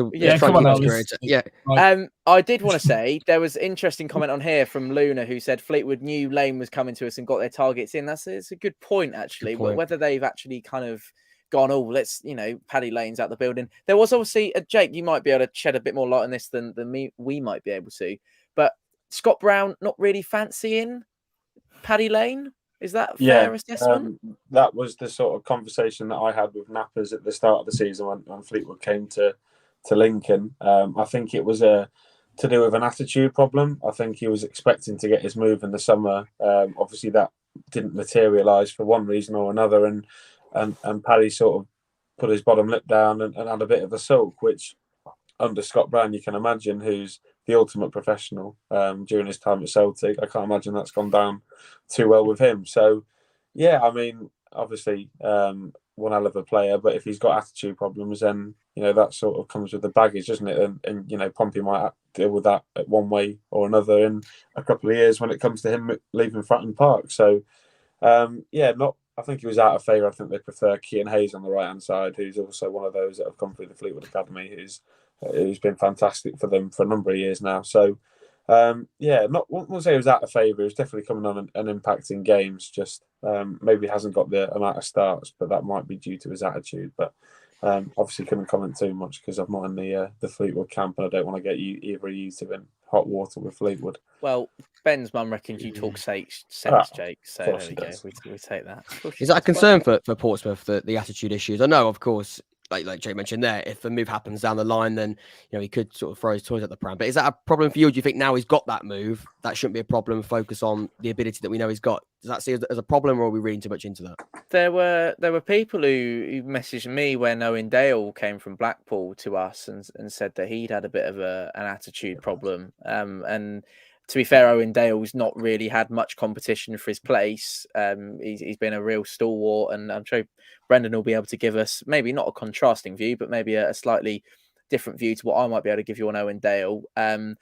For me, he's been a very good player for us. He's not, there were points where I thought this guy's going to be literally like the best thing we've ever done. When I remember when he scored against, I think it was Bristol Rovers, I want to say. The sort of the one that really sealed the deal for us that day, he had the wind in his sails and he was performing really well. It will be no surprise to you that Owen Dale was kind of dropped off since the team have dropped off, and everyone around him has meant that it's kind of declined, and the overall team performance was completely subpar from Pompey for a number of months, and it's been well documented on this channel, and it's actually been well documented on your channel, Jack, as it goes. So we don't need to get into that too much, but I think there was a concern that Owen Dale's attitude was going to be an issue from a Pompey point of view, and I don't think it has been. But I mean, Paddy Lane, Brendan, looks like he's going to get the place in the starting 11 that he'll be so desiring. So maybe an attitude might not be the first problem on our hands, and getting him firing and assisting and scoring perhaps might be the first thing to get sorted for him. Yeah, I don't think there'd be much of an attitude problem, as you say. He'll slot straight into that starting 11, as you say. There's people always question other players in our team with their attitudes. Obviously, you mentioned Dale, which I haven't really seen an attitude in him, because as you said, he's cemented his place on the right wing, and no one's pushed him off his pedestal at all. Whereas people will then, over the last few years, have been the last 4 or 5 years he's been at the club, everyone's been slating Curtis on his attitude, on his apparent attitude. I don't see some of the bad attitude in Ronan Curtis. I see someone who wants to do, he's got a heart full of passion and wants to do well for the club. It's never a bad attitude. It's it's a competitive attitude, and he wants to win. And like me, if I'm playing on a Sunday, I want to win. I want to be competitive. So that's what comes out of people. So I don't think that there'll be an issue with him slotting in. And as I said, with people with far bigger egos who've been at the club in the past, and they've been dealt with and, weeded out when needed. Just some more breaking news on Pompey. The actual Andrew Moon, with no numbers after his name, has said you can go to bed, #Pompey. So I think the Portsmouth transfer front is coming to a close. Don't An hour and a forget half to read the until reply to it, Jack. He did put something else underneath it as well. Come on.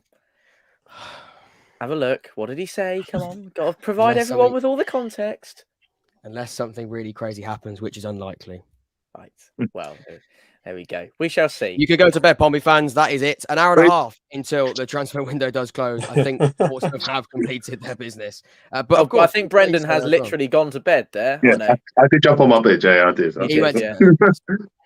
Yeah, that's interesting. But are we happy with the window then? I don't think we've already discussed it generally. But I shut think yet, Jack. It's not shut yet, mate. Come on. That's fine. That's fine. I don't know what you want him to say. I mean, I don't know. But anyway, we'll move on. Just really quick question. I say it's a bit of a statement as well. But interested to see what you've got to say. Charlton are selling centre backs like it's no one's business. O'Connell has gone to Wrexham, pretty much confirmed. Lavelle's gone to Burton, and just to sort of really wrap it up, it looks as though Terrell Thomas is going to Forest Green Rovers. So not many centre backs left at Charlton, but they are selling a few centre halves there. I think we're well and truly seeing a bit of a transition when it comes to Dean Hollis Charlton. That Terrell Thomas, he was on trial with Pompey in the summer. Played against Gillingham, I think it was. He's interested. He's off to Forest Green Rovers. So yeah, 3 centre backs leaving on deadline day for Charlton Athletic. I think we had a super chat as well, Tom, didn't we? Yes. Did you want to go for it?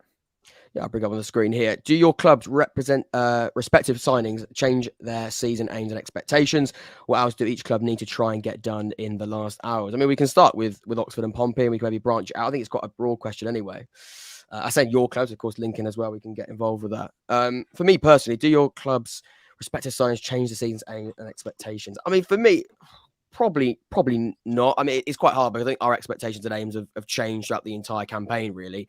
I think we started off with that sort of optimism of being in around the playoffs where we have been in the last couple of years. I think we've been hovering in those positions. And I think, and I don't want to be that Oxford United fan that is towards Carl Robinson's statements too much. I think what he has been saying in recent weeks has been very frustrating. But I think maybe the excitement and the previous finishes are maybe making it a little bit more difficult when we're not in and around it at the moment. We are currently 14. So maybe we're sort of punching above our weight and we're now realising that slightly. Although that isn't a bad excuse. And from a fan, that is never what you want to hear. And I 100% agree with that. So in terms of the signings, I mean, we've brought in 3, 4, I think it's 5 players, sort of 3 that we expect to be straight into that first team. And then a couple of players as well, I think over time will get their chance in there. So for me, probably not really. I think it probably, they bolster. They certainly, they help the attacking area, which is something that we really need. We got that striker. We got that attacking player. We have added depth in defensive areas, which is something that we were looking for. Does it change it? Probably not. And to finish off the question there, what do we need to get done? I'd like another midfielder, maybe a bit more of a defensive midfielder. Alex Gorin is now out for the rest of the season, once again with an ACL. So you're looking at just Marcus McGuane playing in that position. So yeah, maybe midfielder, a holding midfielder, but in terms of ambitions changing, probably not. Well, it's a tough one, isn't it? Because I think we needed at least another handful just to, I think, keep smiles on Pompey fans' faces, really. I think we'd been really pleased with the arrival of Riley Towler. We've got an absolute worldie of a goalkeeper in the shape of Matt Macy as well, which we've all been really pleased with his opening couple of appearances, which is good to see. It's really good news. And I think, yes, we would have needed a Paddy Lane. We would have needed 2. And I think there will be no one out there who bleeds blue and white that will say to you, I'm dissatisfied with January transfers as a window as a whole now. As a result, Jake's off to bed. We should all make clear that, yeah, it looks pretty much like this is going to be it now. And I know that Pepe is going to leave us very shortly as well. So I'll come to him on his thoughts. But the main question was, does it change our ambitions? I don't think anyone would really change our ambitions, but maybe it just helps us on the way. And perhaps, you're not all sat here going, right, we're going to make a proper title charge. Because if maybe Giovanni Brown had been in the building, we'd probably be saying that. But what do we actually reckon, Pepe? I think it's been a solid January window. I think you look at Pompey's previous over the last couple of seasons, you go back to the 18-19 catastrophe that really killed off Pompey's promotion hopes. James that Vaughan season. January window. James Vaughan, Lloyd Isgrove, Bryn Morris, that Big era. Solomon at the ball. Yeah, that one. And you look at this season, and I think they've made 5 signings now, and 3 of them, one of them, on loan, under 23, and that's their plan. That's what they've set out to do. That's what there's a cat appearing.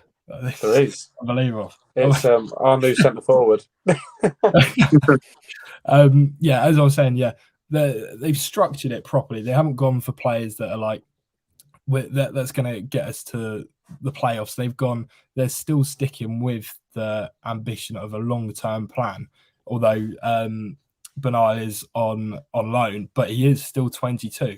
So they're still sticking with looking at players under 23, which they want to do, and it's good to see they are still sticking with that focus. Like Paddy Lane, he will be in the team regularly in the start 11. You'd think, and maybe a year and a half, 2 years down the line, Pompey could be getting a couple of million for him, and maybe that's what the ambition is, and that is the plan. I think it's been a really solid transfer, and obviously I know everybody in the comments, they're all like, Giovanni Brown, but forget Giovanni Brown. 5 solid signings. They've got rid of Michael Morrison, Josh Griffiths, and Josh Koroma. Yes, they were all underwhelming. It's fair to say that I think they didn't quite live up to their expectations, and they've replaced them properly. They've got cover in every position, and yes, it's a big ask for the playoffs with the form of 3 wins in 18, 3 wins in 17, or whatever it is.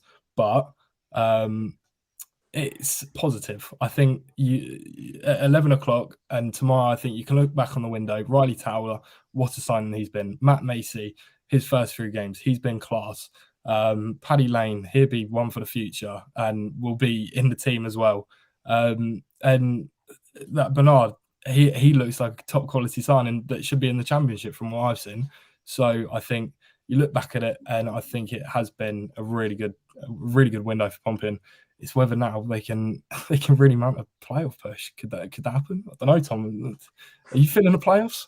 I've always been feeling the playoffs, mate, since the first ball was kicked on the 20 whatever it was of July. This is someone that still thinks it's going to be a transfer, by the way, as well. Even though the journalist Portsmouth knows that the Prony has gone to his head. The Prony has gone to the head. I'm just. You can never give up hope, can you? Sorry, I've just seen a comment. I've been called a scummer. That is not true.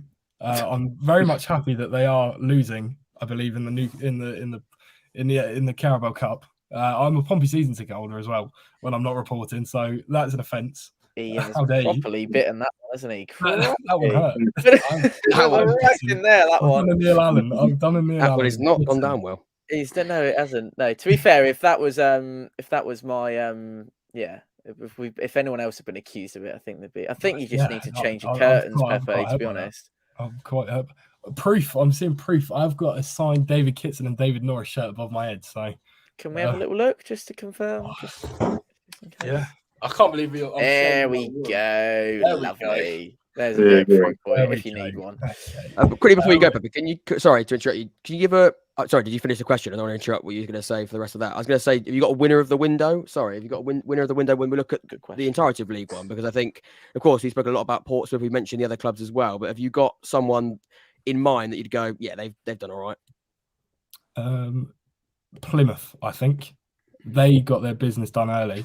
They did really well early doors. I think that they got Jay Matete, who's looked a class above from Sunderland. They got that Tyreek Wright, who a report came out that Pompey inquired, but we hadn't heard anything about that other than some journalists. But I think they've done it well, along with Ipswich. They're both in promotion contention. They're both eyeing promotion, and that's what Pompey should have done 3 years ago when they were in the same position as strengthen properly instead of just throwing players at it, hoping that you can get Bryn Morris and Andy Cannon to replace Ben Thompson, which is just ludicrous. But yeah, I think Plymouth probably. But then if you look at it lower down the table, Burton have obviously had a strong end to the window. Fleetwood as well. I know they obviously lost Paddy Lane, but yeah, I think Burton, Fleetwood, and Plymouth are probably my three at the moment that have probably stood out the most. There was The only negative with Plymouth, sorry, is Morgan Whittaker going. Yeah, there is that, but they have sort of replaced that. I think have they replaced him? Or? Yeah, I mean they've brought a sort of abundance of attacking players, like you mentioned there. Wright's come in, Ben Wayne's a player from New Zealand, I believe. So yeah, they've strengthened. Like you said, they're aside top of the table going into a January transfer window. The worst you can do is sit on that and hope that you can sort of continue that momentum. But they've actually made sure they can't sit still and they're going to go again. So other than Morgan Whittaker, I probably agree they really have strengthened when they're on top. Yeah. I've just sent another question. I keep being asked this. I thought I answered it. Tom Lowry. I don't know anything about Tom Lowry. I'm sorry. No one knows about Tom Lowry. The only thing I saw was at the training ground last week. I saw him in a group run, if that helps. In a group run around the training pitch. That's all I know. You've got something now. That is all they need. I'm not sure Tom knows himself. Yeah, I was about to say it's a weird one. I don't think he's so. It's been amazing how 3 weeks before Louis Thompson broke his leg, Tom Lowry got injured, and Louis Thompson's now back starting for Pompey. That's a very simultaneous water drink there from Pepe and Brendan. They've both done it symmetrically as well. That was a tremendous watch. A red bottle. Watch me go. Oh yeah, it hasn't got a blue lid on it. Which mine's blue? That's it. Yeah. Yeah, Lowry. All that we need to say about Tommy Lowry is, he's super Tommy Lowry, isn't he? How does the chant go? Tommy, he's the man for me. There you go. That's what I was thinking of. He's the man for me. Charlie Patino song. What a chant that is! It's a great chant. Yeah. And I was gonna. There was something that crossed my mind when we were talking about obviously Morgan Whittaker Plymouth chat. We will have in a moment or two. Archie's having a couple of issues with the link, but I'm determined to get him on, so we'll try and speak to him in a moment. I know that Aaron will be joining us shortly as well, so that'll be good to see. And yes, there was what was it I was going to talk about? I can't remember now. It's completely gone out of my mind. It was something to do with Pompey as it goes. Funny enough, I tell you what, Brendan, why don't we chat? Pepe, if you need to go, you feel free to no, I'm quite happy to stay at the moment. I'd said any time around 10, but I'm I thought you said in the next 10. Okay. That's no, I said no. I said around 10. Brendan, are you at all concerned if? And it's a big if that Sean Maggott might not be part of this back line now that we've had the arrival of someone who I don't think we've mentioned too much is Dishon, who's joined us from Manchester United. That would be a very youthful back line at Pompey, wouldn't it? I mean, you've got Zach Swanson, who I'd spoke at pretty much the top of the stream when it was myself and Jack getting ready to bring our host of guests in this evening. It's a pretty youthful back line. Swanson already making a mistake away at Peterborough, which we were talking about just before Pepe joined us earlier on. Comes about as a result of him not quite playing the ball in the way that he would have wanted to. You've then obviously got the youthfulness, as we've already been mentioning, about Riley Towler, who's another arrival in January, twinned with Bernard from Manchester United. And then the only real sort of bit of experience that you've got is Conor Ogilvie. But even that is not, it's not an abundance, and it's not like Conor Ogilvie's old. What do you think? Pretty prone to mistakes, or nice to see some flary boys who are confident with their football and looking forward to playing on the front foot? Again, it's a bit of both, isn't it? You got to think of it like, yes, they're young. Yes, they probably will make mistakes. When we're playing football, playing out from the back, how are you most likely going to concede a goal? Playing out from the back and making mistakes close to your own goal. It's going to cause a lot of maybe arguments or unrest in the Pompey ranks, in the fan base, because they won't like all this silly knocking their about a bit. A lot of them just want to pump it long and score goals, don't they? That's what a lot of sort of like old school Pompey fans will want. They want knock it to the big lads in Bishop, and he's going to knock it down for the little ones in Dale and Paddy Lane, who's going to be in and around them. Look, I can't see them dropping Raggett completely. I think it's going to be a slowly bringing Barnard into the side. I think. I know Towler's got his space straight away because Robertson's injured, and we kind of need to get him playing early on and get him beside Raggett, who's a bit more experienced. But yeah, it's unfortunate that we don't have any Papa John's matches anymore to sort of bed him into playing in the squad and get him up to our gameplay, if you know what I mean. But yeah, it's such a tough way to look at it. But I think I could see, if he does decide to play Barnard all the time and have that back four, yeah, we could see a revolution of a back four who's going to play beautiful football and knocking it around. But at the same time, you could see a few mistakes and costing us some goals. Jake, you know this this certain gentleman called Sean Maggott quite well, don't you? I know he was a little bit. He was a bit of a stalwart for you back in his days at Lincoln. I'm glad to see that. Glad to hear, sorry, that we've got an Exeter fan who's going to come and join us and give us the lowdown on the late Giovanni Brown drama that we're about to see unfold in the next hour and 15 minutes. That's said with a wink. And oh Lord! It's said with a wink and a smile. Said with a wink and a smile. Oh, hello. Honestly, he wants. You don't get that on Sky Sports, do you? No, you I'm don't. not I nearly sure. said, "Go on." I'm not sure what he's doing, but I know he said something really. he's rude keen to there. get on the young pod. Clearly, Yeah, Giovanni Brown was off the Pompey, is what he heard. He's, oh my word, what's going on? Late drama. he's going to jump at the phone. He'll have to move him. Go on, Yeah, you know, all quite clear off. Go on. He's gone. That's a shame. What was I about to say? Yes, Sean Maggott. Would you leave him in this Pompey back line, or would you opt for the more youthful, let's carry the ball, etc., etc.?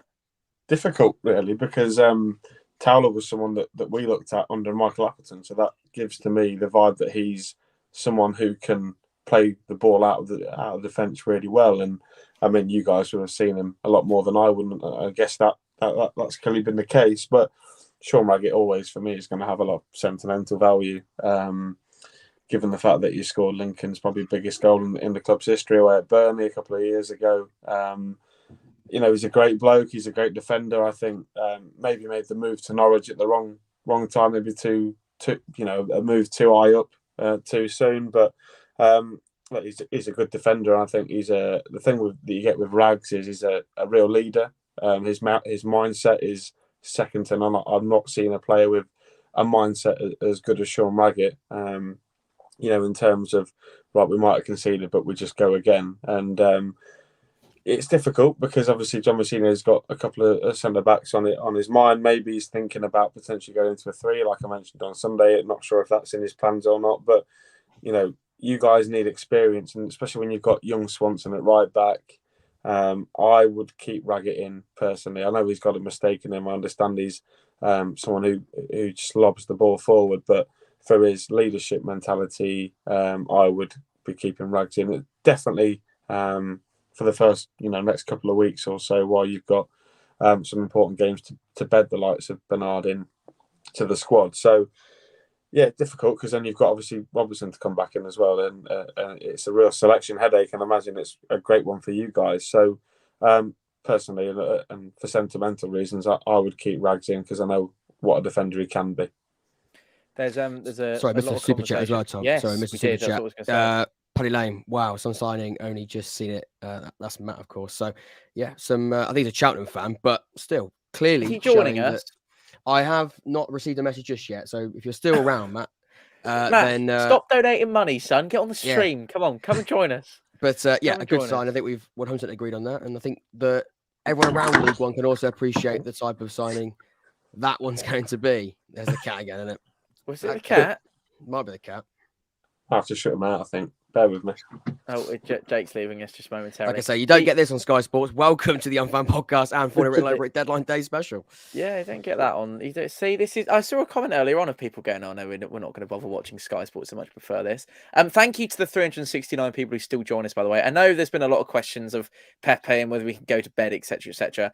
We'd really rather that you didn't go to bed because we like you to stick with us until the deadline. Stay closes on the stream, just for stream vibes, not. Transfer business, just stay on the stream. I mean, if you go to bed, you'll miss all the late drama that might unfold in the next hour or so. That's what I'm saying. I'm so glad you're positive because you're carrying the positiveness.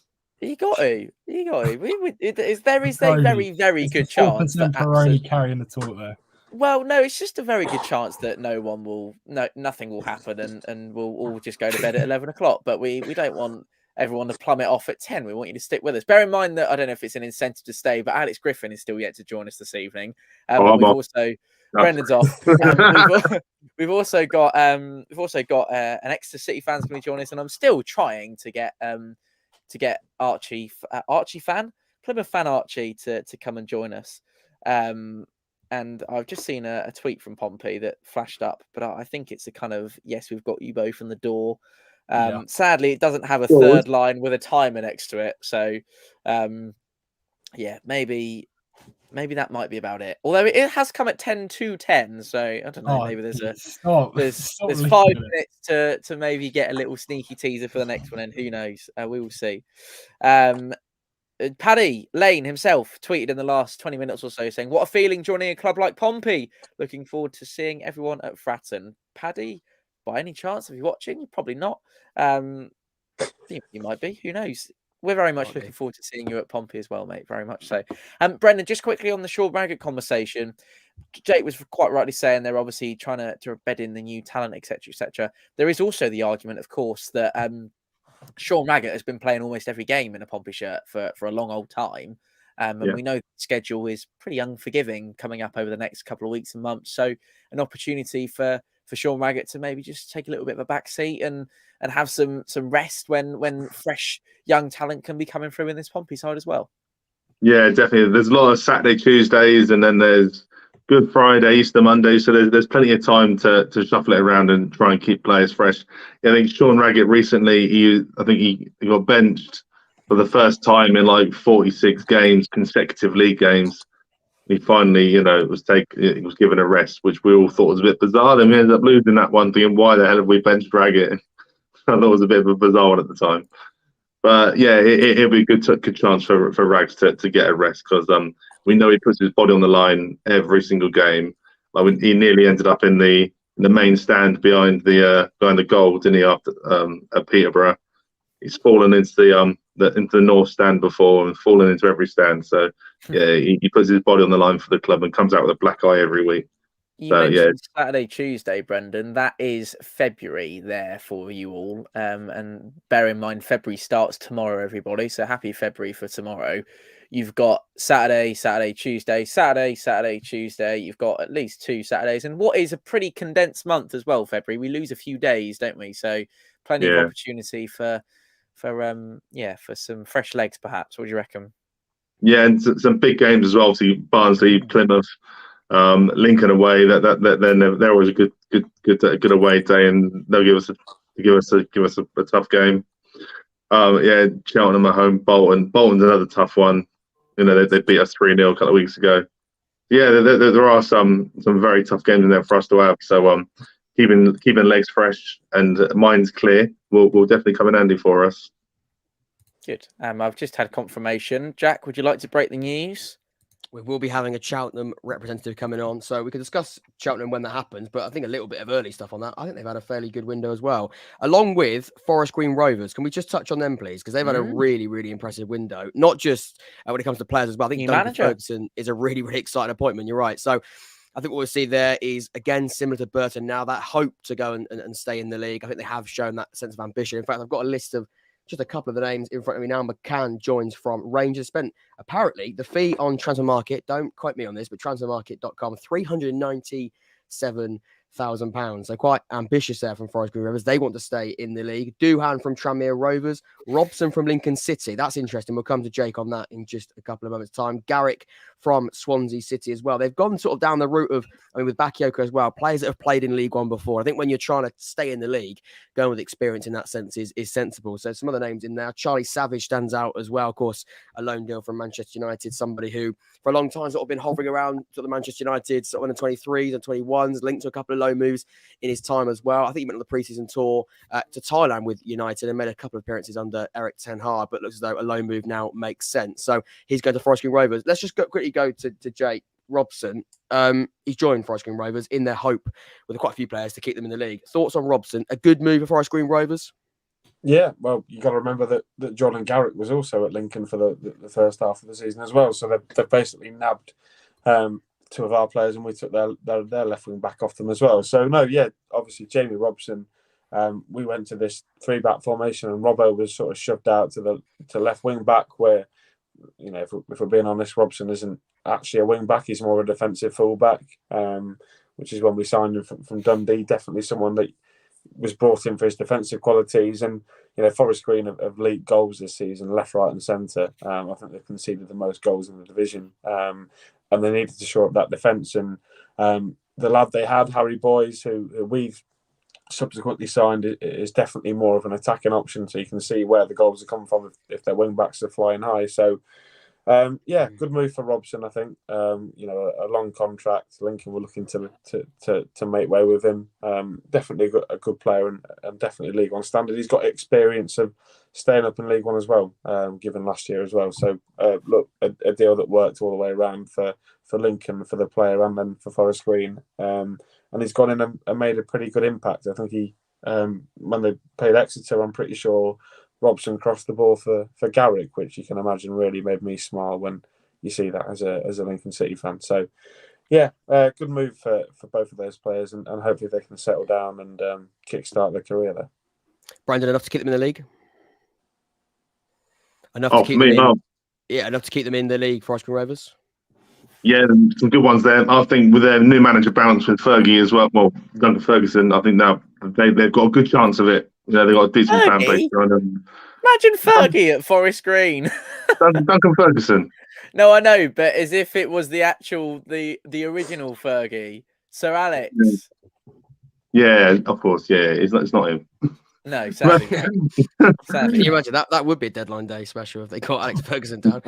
I think they really have strengthened. I think we've got Exeter fan coming on in just a few moments. I think 10 minutes or so on that. So we need to be careful, Jack, because we might have an Exeter and a Plymouth fan on at the same time. We might cause a little bit of a conflict there. I think we should keep that on. I think that's more exciting. Aidan O'Brien off to Gillingham says Dawn Roberts as well. Aidan O'Brien, Tom, you said at the start of the stream someone that we sort of would touch on again later on. Aidan O'Brien. Did I? Off to Gillingham. You did. Yeah, you did. Yeah. I don't remember, Jack. It feels like years ago, mate. It was a couple of hours ago. But Aidan O'Brien, if I'm not wrong, a little bit about Aidan O'Brien, of course, was at Portsmouth. Yes, he's going to League Two, but it is, of course, someone that we know quite well. I don't really, but Pompey fans do. Yes, big shame actually. Big shame because there was actually I was very disappointed, and I remember being in a Costa at the time when I found out that Aidan O'Brien had gone to Shrewsbury, and I went, "Oh my God, what is he doing?" With respect to Shrewsbury fans who may be watching or listening back to this, what's he doing going to Shrewsbury? Was my point of view when we were said to be in negotiation for a re-signing of a contract or extension to an existing contract in the summer. When he came down to us originally. Aidan O'Brien for me will go down as one of the best Pompey goals that we've scored in the last couple of years, really. It was a goal, I believe it was against Wigan Athletic. Am I right in saying that? Last home game of the season. Yeah, and he made a run that was like the most ridiculous run you've ever seen. It's been something quite that I'm a little bit confused by why he's gone to League Two, to be honest with you, because I don't think he's a League Two talent, to be honest. That'd just be my point of view. But I don't know if Pepe has any view or Brendan want to share about Aidan O'Brien. Oh, I thought he was a really good player when he was at Pompey. He scored quite a few goals, didn't he? He worked well alongside George Hurst. I thought they worked well together. They sort of played off each other. O'Brien sort of a little bit deeper, wasn't he? And sort of put Hurst through, and they worked well, and that he helped sort of the rise. Sorry, at the end of the season with George Hurst. Sorry. Peterborough causing problems again. Yeah, Peterborough. I thought he worked well, and I would have liked him to have stayed at Fratton Park, obviously. But I think when you look at sort of what Pompey did in the summer, you can understand why. It's sort of the budget. It all sort of worked out as it did. And would they go and break the bank for someone like that? Probably not. Yeah, it's a mixture. I think I wouldn't have minded if he stayed, but I wasn't overly fussed that he didn't. I was sort of in the middle on the fence, and I think if you're on the fence about someone, then maybe breaking the bank and putting a little bit more isn't sort of the way to go. But I hope he does go to Gillingham, because I've got a little bet on Gillingham a couple of weeks ago. I saw them 500 to 1 to finish in the top 7, so 2 wins after. Wow. So, I stuck £3 on. So Yeah, that takeover, didn't they? Is that right? They a takeover there, so they've got a little bit of money to spend. So you're looking at someone like O'Brien. I think they signed someone else, haven't they? From a few names really. Ollie Hawkins from Tom Nichols. So they've sort of gone down the route of in bringing players. Yeah, they're spending the money really is what they're doing, which in their hope to sort of get themselves out of quite a difficult first half of the League Two season, it does make sense. I'm just looking at Shrewsbury really quickly. Not much business really, other than O'Brien going out of Shrewsbury. In terms of coming in, only one loan signing, Phillips from Crystal Palace. Don't know too much about him, but again, a young player from a Premier League club. So not much business for Shrewsbury, but they did quite a lot. They did quite a lot in the summer as well, I believe. And they were quite an aggressive summer. Club really. They sort of really changed their way of working with their recruitment. They sort of were for quite a long time hovering around the relegation zone, sort of really did kickstart it. I mean, recently you can see their turn of form. They look like a really good outfit now. A couple of injuries hindered them, but they're sort of on a little bit of a roll. Most of the Argyle podcast just bumble at the moment. They just need more time before they join in with those sort of casts. No offense, Philip Argyle. There we go. I'm glad I read that out. Thanks for doing that, Jack. I was going to ignore that one, but sorry. It was long. I thought that might have some substance to it, but I don't think. Go on, Pepe. Sorry, I can't. I think something on Shrewsbury. I think it's fair to say, and I speak for a lot of people, that Shrewsbury were, I think, most people's dark horses in League One with the amount of players they were bringing in, experienced League One players. You look at Shea Dunkley, Sheffield Wednesday, Wigan, and then Aidan O'Brien, and they brought in some really quality players. And they did have an outside chance of obviously being in the playoffs. They still are. Don't get me wrong. They're just in and around Pompey as well. So they are still mid-table. They are still lingering. So I know they've only made. You just mentioned they just made one signing, which bearing in mind they got most of their deals done in the summer. I think Steve Cottrell's happy with what they're doing, the business they did there. And they are a really tough outfit to play. I know they obviously it was quite scary with them against Forest Green, 2 90th minute goals, but they're a really solid team. And I think I've noticed that a lot this season in League One. Yes, there's only been a couple of standout teams, but it's all been very close. You look at anybody could really beat anybody in League One this season at the moment. And especially the promoted sides as well. Obviously, Forest Green are maybe an exception to that, but the other 3 promoted teams have settled in well, and that just shows the strength of League One this season. That there hasn't really been teams that have walked the league. Everybody can sort of fight anybody, and it's just been one of those leagues which it's been entertaining this season. I'd have to say. Similar to last season as well, Cambridge United and Cheltenham did the same thing. Similar to Port Vale and Exeter, they're sort of doing the quite similar thing, which is again a good thing for the last couple of years. So yeah, I like that. Brendan's going to have to leave us, everybody. Before you go, good news is Newcastle are through to, I think, is it the final of the Carabao Cup? It is the final. Yes. So that's good news. I haven't been watching the game. I don't really care, to be honest, about the team they're playing. But the good news is they're through. So many congratulations to Eddie Howe and his Newcastle side, who recently signed Anthony Gordon as well, which is someone we haven't spoken about and probably wouldn't have done because it's a League One stream. What happened to that Matt Ritchie rumour? Yeah, I know. Someone saw him at Mixed Monster Burgers, didn't they? And then that all went quiet. Yes. Wait till the summer, Pepe. Wait till the summer. That's it. Get on the 3. Still an hour to go, boys. Remember that. Brendan, exactly a week on from our trip to Fleetwood. Just your closing thoughts on Pompey's transfer window. Yeah, a decent one. Yeah, I think as every manager and every fan will say, I could always do with 1 or 2 more, but is the life. I think I'll take what we've got and see where we go from here. You know, obviously, I like to we like to look at the positive sides of it and try and think of it the glass half full rather than half empty. And I think we've got a chance to sort of make a push for the playoffs. If we'll make it, it's a different question, but we're still in the race effectively. So, and we've got some quality in the team to try and make it there. That'd be in the end of the day. Good man. That's what we like to see. And score predictions Saturday, Brendan, if we don't speak to you beforehand. Oh, I've got 4 all over it, mate. That's what we like to see. Go on, other boys. Thank you, mate. Cheers, Brendan. I really appreciate your time tonight. The transfer window has entered its final hour, ladies and gentlemen. We are excited to tell you that we've now got just under 56 minutes left on the stream here tonight. It's all very exciting. Lee said, Pompey have had a great window. Well done to all involved. And I believe, Jack, that we've got some guests joining us very soon from both sides of Devonshire, which would be good fun.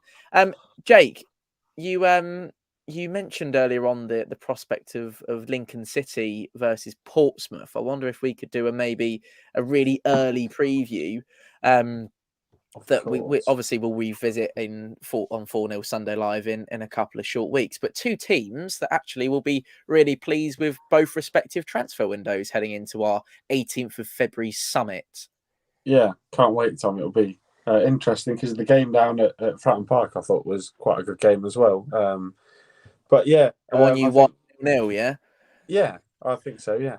Look, I think, we spoke at length tonight about Pompey's transfer business. I think it's been pretty good overall. Adding Paddy Lane, who has already scored at Central Bank this season, is something to add to your books. But then you look at Lincoln, I think we've had a pretty good transfer window ourselves. Harry Boy's coming in from Sheffield United. Obviously, the Shadipo, we've had Luke Plange come in, and then this new lad from Scotland who Pepe can pronounce that I can't. I think it's going to be an interesting game. Obviously, we've got the record still at home that we're still unbeaten. We've only got one home game to play in between the clash with Pompey at Central Bank, so we could still well be unbeaten going into that game, which sort of makes me want to back Lincoln a little bit more. But Pompey have got a good record at Central Bank, and that absolutely terrifies me. I think it was 3-0 last time, 3-1 the year we got, because we beat each other the year we got into the playoffs.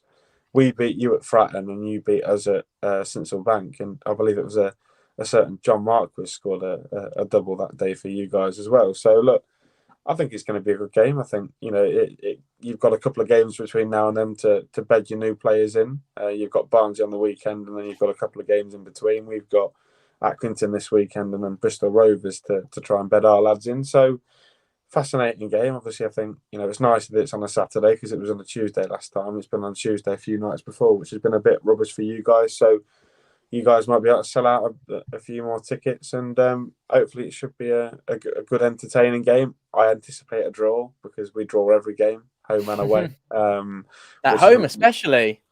At home, especially, yeah. So what's that? Is that? I think that's 11 out of 13 games we've drawn at home, which is mental. I think it's quite absurd, but no. Looking forward to it, Tom. Looking forward to seeing yourself and some of the 4-0 crew down in Lincoln, showing you around. Hopefully, a few bevs maybe. But yeah, no. Looking forward to it, mate. It's a game that Mark Kennedy will be looking to try and win and catch yourselves back up to the mid-table where Pompey currently sit.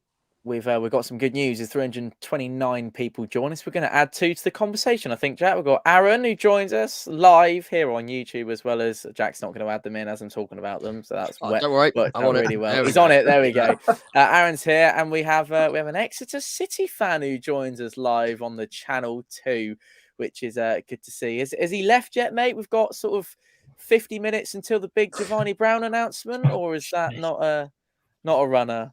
I think it's looking good, to be fair. Hopefully, from what I've heard, seen on Twitter and heard of the pipelines, it sounds like he's to stay. So it's a good thing. If we lost him, it would be absolutely devastating. But yeah, I'm just happy. Aaron, could I just confirm what's actually happening to you at this moment in time? It just looks a little bit. Oh, thank God for that. I thought there was. I was really concerned that I know it's sort of 10:10 Tuesday night, unwind after work, but No, she's had a haircut, first haircut, and that. So yeah, keys. Yeah, there you go. Yeah, so she's doing all right. Good to see. Good to see. Did it look Jack, a bit dodgy then? I really thought my career was gone there. It looked it didn't look amazing, Aaron. I'll be honest, but we've clarified it now, so all's good. Good news. Well, semi-good news. We'll see. I don't know if Pepe would have seen it flash up on his phone. Jack, until you've seen it. We've had confirmation from our very own Andy Moon, saying that the fee was around 250,000 plus add-ons for Paddy Lane. So we'll see. It's kind of half the sort of money that we paid for for Colby Bishop in the summer. But there we go. That's Harris, I think that's a bargain. Sorry, I think that's an absolute bargain. Personally, for a player that quality, we just got to show it now. Sorry, I butt in there, but I just think that's an absolute bargain. For at least I would have put probably 500 on him, but 250 with add-ons. That's a top quality sign. Yeah, with potential.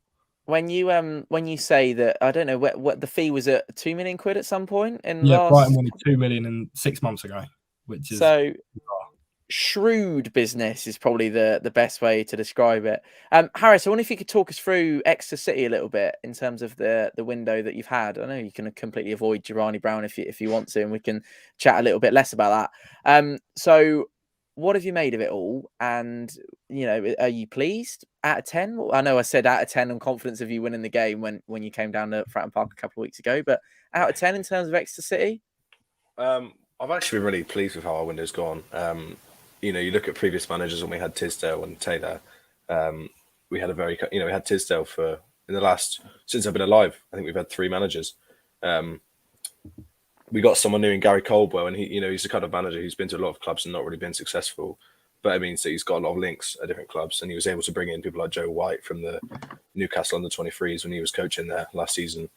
Christ, what's he called? The new one of the players we signed today. He was, I think he was at Hibs with them last season. Mitchell came from Hibs, and Scott was from Hull City as well. That's it, Dimitri Mitchell. He was from Hibs, who he knew Caldwell. I think losing Dieng at the start of the window was I woke up and I did not expect to see that. I didn't know there was a release clause in his contract, and it's not ideal when he goes.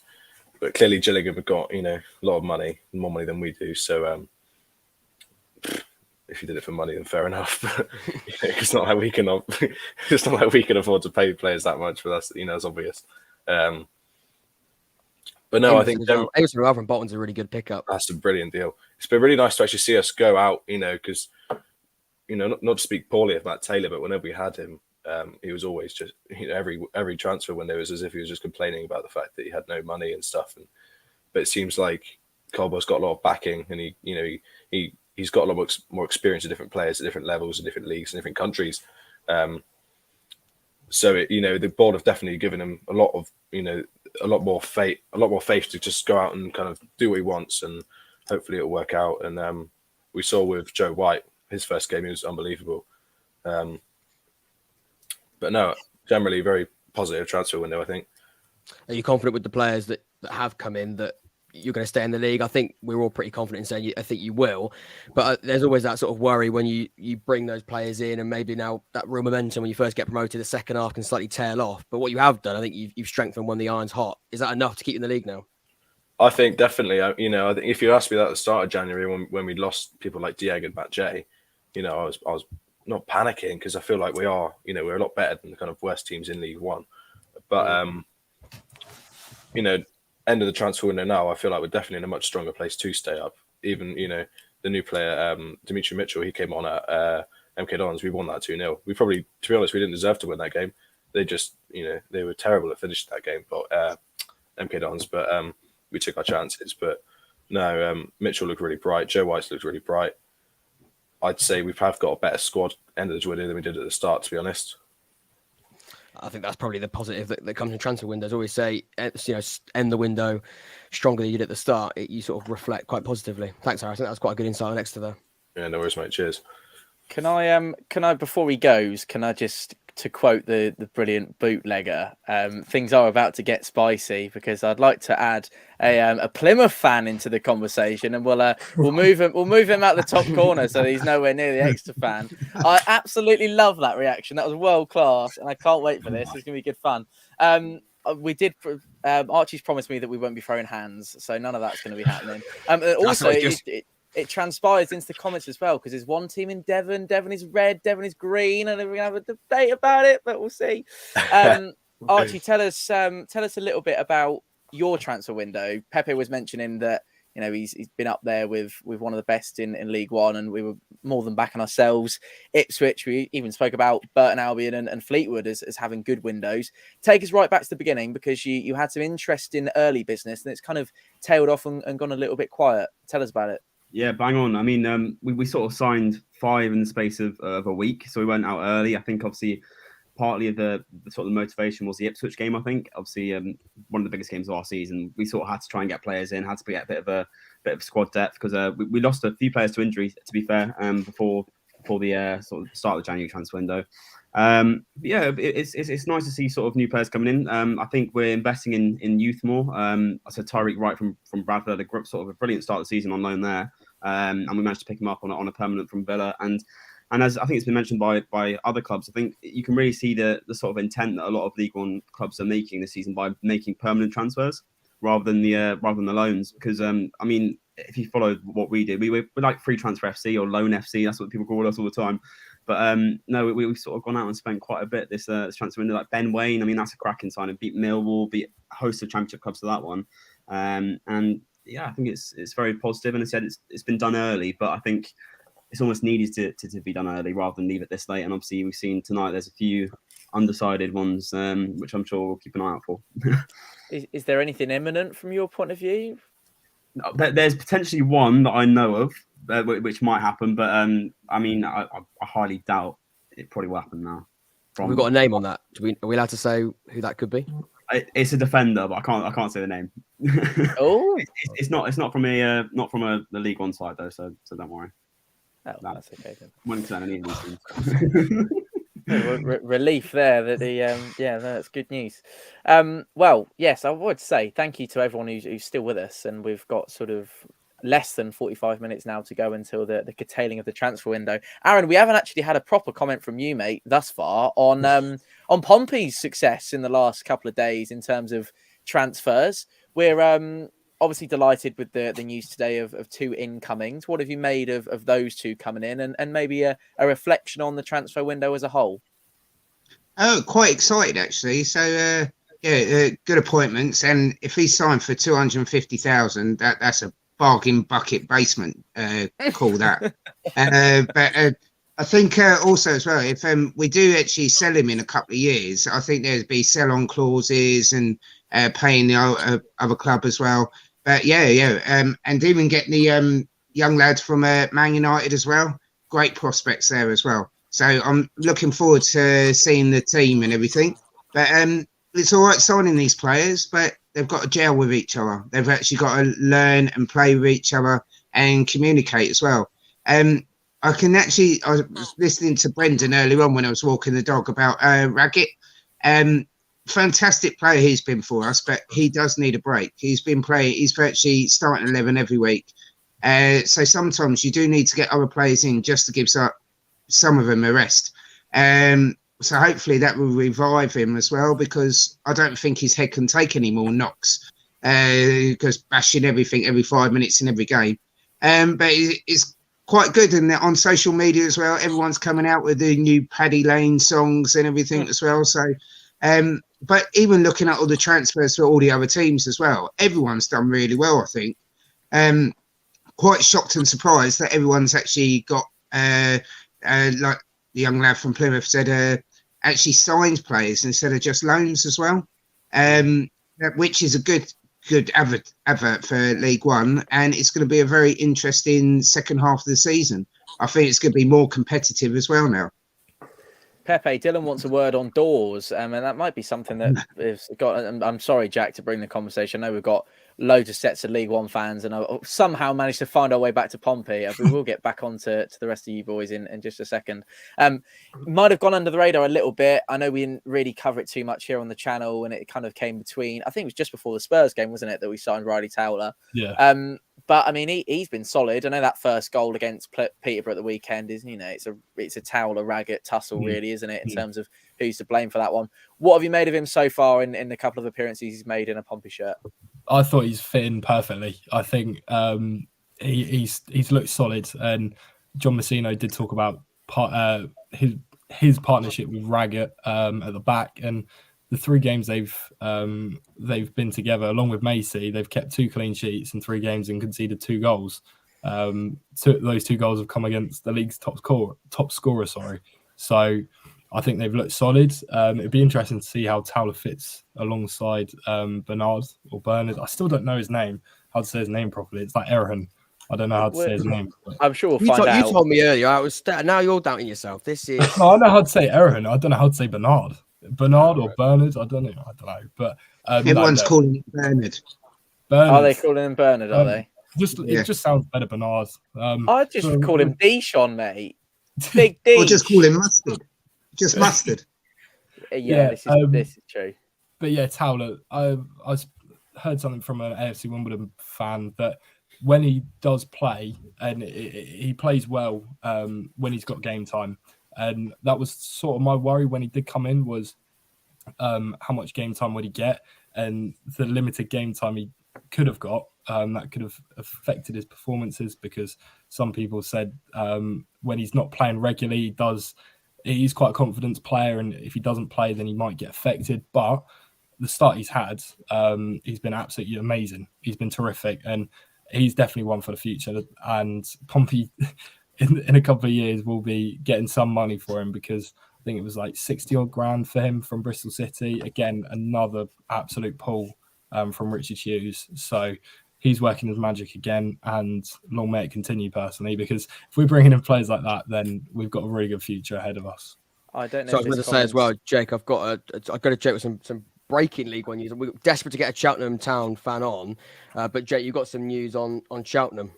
Yeah, Alfie May is off to Gillingham, surprisingly. Breaking news. Breaking news. You put me on the screen, Tom. I hate you for that. Cheltenham tweeted about 3 minutes ago when I put it in our private chat that Cheltenham tweeted they've reluctantly accepted a bid from Gillingham for Alfie May. That isn't the official Cheltenham Town. I've been mugged off. But I do think he is heavily linked. I don't know whether or not Gillingham have tweeted something. Gillingham have just tweeted something with curtains. So make of that what you will. Was Matt going to come on, Jack, at any point? That's what I said. I'm desperately trying to get the Cheltenham Town perspective on it. It's not. They haven't officially said they've reluctantly accepted a bid. I think that's a Cheltenham fan account or in the know Cheltenham Twitter account. But Alfie May, a big player, somebody who's got a lot of goals for Cheltenham over the last couple of seasons. Once again, Gillingham using that money from that takeover, they're bringing some players in. And Alfie May, I think he's some coop, to be honest with you. Waiting for the official announcement, but looks as though Gillingham are going to confirm that in the next couple of minutes. But that's some big news late on as well. Well, we thought there'd be some late drama. We didn't think it'd be at Gillingham, did we? But we'll see that one. I just wanted to. May, sorry, I've got a contact from Cheltenham who said they had inquiries earlier in the day, but they weren't willing to sell. So how that's developed, I don't know. But Gillingham have just tweeted something with a teaser of some curtains. So I don't know who that could imply, but yeah, that's what I knew earlier in the day, that there had been inquiries, but nothing more than that. I don't know if I'm being a little bit thick, but I don't get the curtains Alfie May reference. Is there anyone that can shed some light on that? I'm trying to work it out. I think to be honest, if you were putting 2 and 2 together, I think Alfie May is heavily linked. Gillingham are about to sign a player, but I think Gillingham signing players on deadline day with the amount of money they got to spend isn't too much of a surprise anyway. So we could be maybe looking too far ahead of it. But a lot of Gillingham people were saying it was going to be like their transfer window. They had a couple of deadline day. They had a couple of windows years ago. Sorry. So I think it could just be a case of putting 2 and 2 together and making 5, but hey. Sorry, on Gillingham, have they confirmed O'Brien yet? Yes. They have confirmed O'Brien. Tom, that's down to you. You've said yes very prematurely. I said yes because maybe I should. If they haven't confirmed Aidan O'Brien would be that announcement, surely. Why would curtains have anything to do with Aidan O'Brien? That's I don't know. I'm just looking at other Gillingham signings. We heard O'Brien was heavily linked earlier on the stream, but wouldn't curtains imply their transfer window is closed? No, they've got love heart emojis and signing emojis, so I don't think that is the case. But I think either way, Alfie May, we're trying to find a little bit more on that. But Cheltenham looks as though they're going to lose somebody who has been injured this season, I believe. But again, a very, very key part of their as long squad. as Gillingham finish in the top 7, and I don't care. I've got 1,500 quid in my pocket. So Gillingham have agreed to sign a deal for Sheffield Town forward Aidan O'Brien on loan. So whether that's actually been announced yet or not, I'm not sure. But as we know, and as loads of gents on this stream will know, corroborate your sources, everybody. So we need at least 2 separate ones to give us any kind of inkling on or whether that's happening or not. I just wanted to come back to this comment, Jack, and I don't know if he's talking about your channel or mine. If he's not talking about your channel, definitely worth having a scroll down the Young Fan podcast and have a little look at some of the early Young Fan podcasts when it was like the very Young Fan podcast. Because we get enough stick on here for other people going back and scrolling through. Harris, could I ask you about your thoughts on what you saw from Pompey a couple of weeks ago on the first Messinio game in charge? I noticed and can I say your fans are absolutely exemplary, and this will pain Archie in the top right hand corner of your screen for me saying this, but in terms of some of the applause that we were doing for some of the fans that we'd lost in the last week, and in terms of the before the game again with the Anton Walkes tribute as well. And actually, I was really impressed, and this is the main reason why Archie will be a bit upset, because actually a really underrated group of fans in that Milton end that I was I don't know if Pepe will agree with me, but I thought I was really impressed. So what did you think of the day as a whole? And I think I heard you chanting, "We've got the ball, we've lost the ball" at one point, which is a bit concerning. It was a bizarre day. I think we've been in that kind of form recently, though, where you'll go to one game and it's very rarely you go to a game at the moment and we have the same lineup as the week before.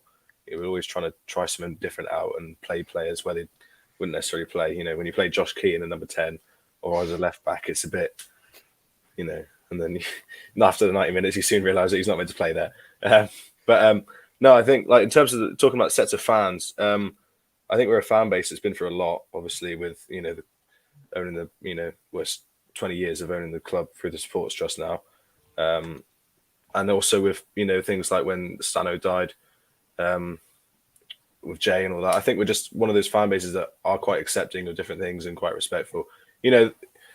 There's always going to be some bad apples amongst our fan group and amongst every club's fan groups, but the club never want to try and associate themselves with those kind of people. Apart from the scoreline, it was a very nice day out, really. It was my first time out for Fratton Park. Pre-match interview, you asked me how confident I was, and I was like, oh, well, I said it would go 2-1 or 1-0 either way, and then it was 2-0 to your way. But no, I was actually really impressed with how well you guys played. And also, I think just frustrated at how poorly we played, really. I think, apart from that early Nombe chance, that where Macy made that good save, I don't think we really had anything else apart from Giovanni when he was running through. He nearly scored and then just took a heavy touch and keeper claimed it. But no, I think we're just at that kind of, I think Colwell is still trying to find his bearings, especially with we've signed so many players. Well, not so many players, but we signed a reasonable amount of players this window. Yeah, and lost, we lost 2 of our, last season, we lost 2 of the most important players we had last season that got us into League One. So it's going to be an interesting kind of month or so throughout February, just to try and settle down again into a rhythm. But no, it's going all right. Aaron, you were there to watch us against Exeter City. It was a game that you surprised me coming down for, so thanks for coming again for that one. He's alluded to it there, Harris, really, really well, actually, in terms of the way in which Matt Macy kept us in the game that day. And if he hadn't done that, that could have been a really different game. And that's maybe someone, as I spoke to Pepe about earlier with Riley Towler, perhaps a signing that's come at the early part of the window that might not get a look in because of this late news. But I mean, we have spoken about it a little bit, but it's worth getting your view on this. Matt Macy, I mean, what a moment at that game and that inspired confidence for him to kick on and put in the performances that he has done in the last couple of weeks. Yeah, I think he's been outstanding, actually, especially his first game, with the nerves and everything he's going to have with the Fratton end standing right behind him. And then all of a sudden he's done them 2 worldy saves in the first half. And the whole place just rocked after that, thinking, yeah, we've got someone here to actually take us forward, especially as with Griffiths. He was good, but he didn't do worldy saves like that. And now he's controlling that back line as well. You can see the difference it's made for the defenders, which is absolutely breathtaking, really, because like we've missed that leadership in some of the other streams now, saying we need someone to be a leader, push the team forward, and in our defence area, we've got the goalkeeper to do that. with the new defenders we got in as well, you can see it's all starting to come together, and that's going to be very, very dominant. Like if you think it's like new managers taken over 3 games in, 2 clean sheets, and you can see where it's going. Now we just need that leader in midfield, and then we can crack on. But yeah, what a signing that goalkeeper is. Yeah, you forget about that. You just think about the signings we've done on deadline day, but we have got them other 2 as well. 4 have come in. Goalkeeper, a couple of defenders now. And he's a big lump as well. He's not a small guy, so he's a big lump. And standing in that goal is just like, is there any goal that what can't he do? And I think he's enjoying it as well. I think he's actually won some of the fans over. And with these other signings as well, I think the frowns at Fratton Park will get back to singing and everything, and hopefully we'll make it a fortress. Archie, can we look ahead to that game on the 11th of February, if you wouldn't mind? And it's always a really good watch, green versus blue on the south coast and all that kind of thing. And a game that we've had a couple of, well, I say a couple, pretty much all of them have been 2-2s in the last couple of seasons. Even, can extend that to the playoff games if you want to. Would your fan base kind of sit up a little bit after the last couple of weeks at Pompey in terms of transfers and a resurgence under John Mousinho, and maybe that might not be quite as straightforward at home park as it might have seemed not too long ago? Well, yeah, exactly. I mean, obviously, we've got the best home record in the EFL at the moment, which is a positive, obviously, going into the game. But so the team like Pompey, it's always a big one. I mean, you either get loads of goals or you get 1 or 2 in it. It's never like a cagey affair. But no, it's going to be a really interesting one to watch, I guess. And I think we've got to really sort of not underestimate you guys. And said with the new manager. Do we still call it a new manager bounce? I think so. I think we still call it that. By then you might not be able to, but yeah. Yeah. I mean, it's still going to be there in some sort of shape or way or form. But yeah, I mean, it's going to be a really interesting one. I think you guys will come at us. I think that's the way that if you want to win, that's probably the way to do it. Port Vale did that to us, brought the game to us, beat us 2-0. We had no chance at that game. But I mean, it just depends if we're on it, then we're on it. I mean, I said with the new signings we've got, I think we rested 2 of our first team players who started most games of the season because we physically have too many players. So I mean, it's not going to be a sort of a selection headache, which is quite a good thing on our end. But I said you guys brought in some great signings. Matt Macy's going to be an interesting one as well. See if he haunts us on his return. But I think it'll be a really, really good game. You were probably the one Argyle fan that spoke to me not rudely about Matt Macy, and you actually said he was half decent for you and wasn't absolutely obliterating him like the rest of the fan base seemed to. Just before we let Jake go, because I know he's got to disappear. Rids has asked if there's any deadline transfers on the 4-0 team. Andrew to Oxford on a free transfer. I can tell you can very much go to bed on that one, Rids. I'm afraid there's going to be nothing coming off of that one. Jake, thanks for joining us for pretty much the duration tonight, mate. Really appreciate your company. You've given us some really insightful bits and pieces. Any closing words on what we've discussed in the last 2.5 hours, or are you just gonna? Can we have the cat back, or is that it? You can have the cat. Yeah, of course you can. Bear with me. Oh, he's getting while he gets the cat, by the way. Gillingham, not quite what we expected. Tristan Abrahams on loan from Eastleigh, neither O'Brien or Alfie May. So we did well there. If anyone was watching, hoping for some insightful deadline day news from us, you didn't get that because no one expected someone on loan from Eastleigh. I don't know whether O'Brien. Did we actually get confirmation? Has O'Brien gone to Gillingham? Can we just double check? He's not confirmed, but it's. Well, I hope he is confirmed, Tom, because the tweet after that is, well, ladies and gentlemen, boys and girls, that brings our January business to an end. So if they haven't come O'Brien, they didn't get O'Brien either. They've just quote tweeted that though, saying, "Or have the curtains got something else to offer us?" Oh God! Can we just go to bed? Gillingham have got us on strings. This is a disaster. What's going on? They're not even in League One. Anyway. O'Brien was part of the League One, and so was Alfie May. So that could be one of the two, but it was Tammy Abrahams in the end. Well, there's still 333 people, 337 of you with us. 4 people just joined all together at once. Then thanks for that, everybody. One of us is gonna, sadly, 2 of us, if we include. What's your cat's name, Jake? Cairo. Is their surname Practor? No, that's awful. I think it's on the bed. No. Right, I tried it. It's tough crowd. Tough 2.5 hours in. Tough crowd. 2.5 hours in. That sounded better in my head. To you, and it's still going, mate. To you and Cairo's gone. He or she? He. He's had enough of my medical related jokes. Final word on the on the transfer window as a whole, Jake? Yeah, just good to be able to talk to everybody here about League One transfers. Obviously, we've had some breaking news throughout the night, but no, it's been really good to sit and talk to you. Obviously, a load of clubs have made a couple of good moves. We'll see how that shapes the table in the coming weeks or so, and looking forward to seeing a couple of you in recent weeks. Hopefully, Tom down at Sincil Bank. Maybe Jack might come down as well. You never know. So, just good to be involved, and thank you very much. It was nice to see you all again. Thanks, mate. Cheers, Jake. Thank you very much, mate. Thanks for the updates on Ben as well, and we're looking forward to seeing Ben back with us very soon. Very much looking forward to that because Cool. right, he would have loved it tonight, wouldn't he? See you later, Jake.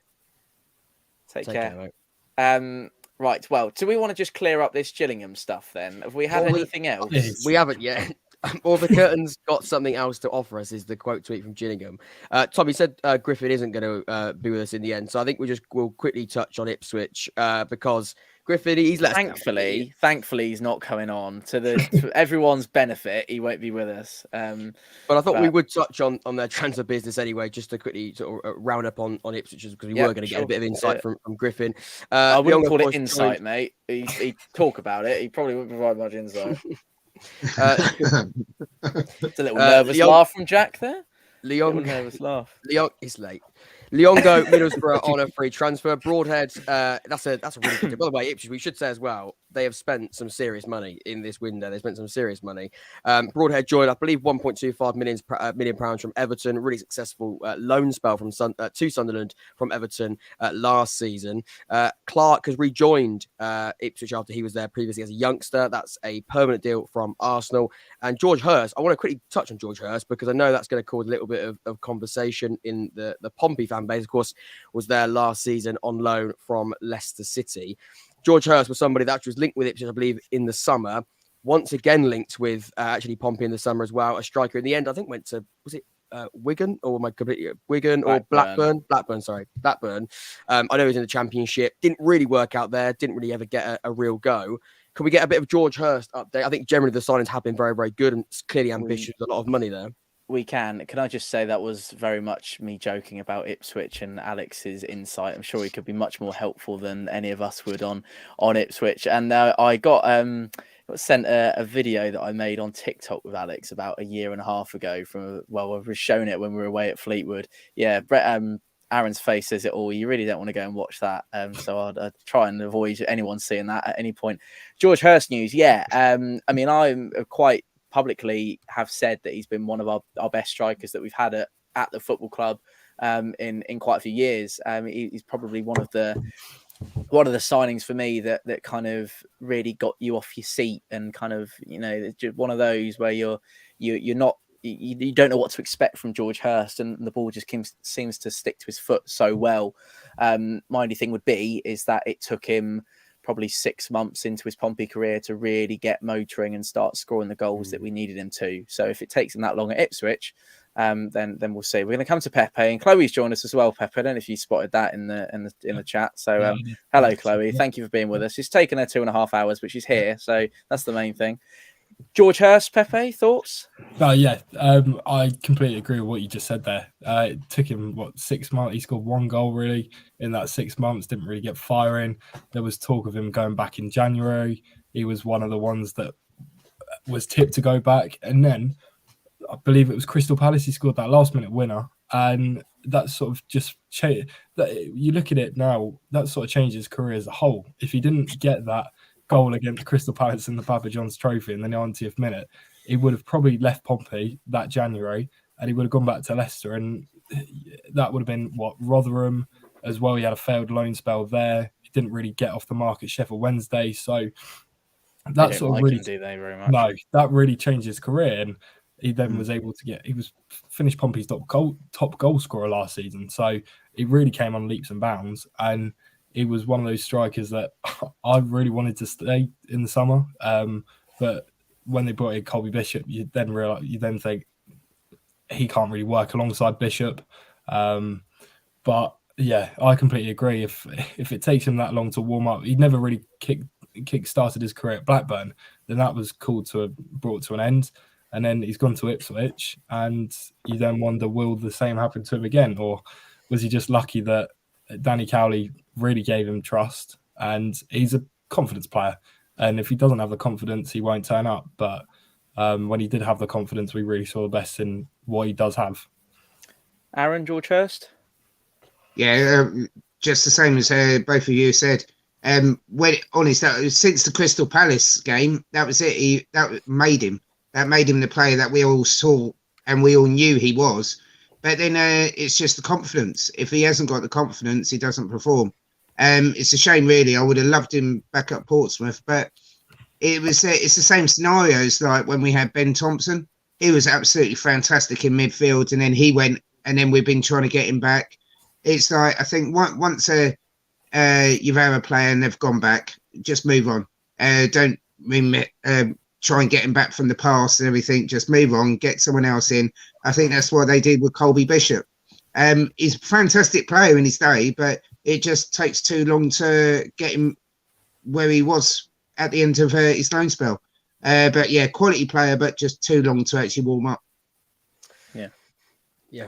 I think that's probably fair. I mean, I know you say they're too long to warm up. I mean, he will only be there till the end of the season. They have added other strikers. There isn't a full-on reliance on George Hurst. They have got Broadhead. Of course, Ladapo's already there. Jackson's there as well. They have got options up there. But again, as an option to also play with that quality and depth, I think you can't really complain there.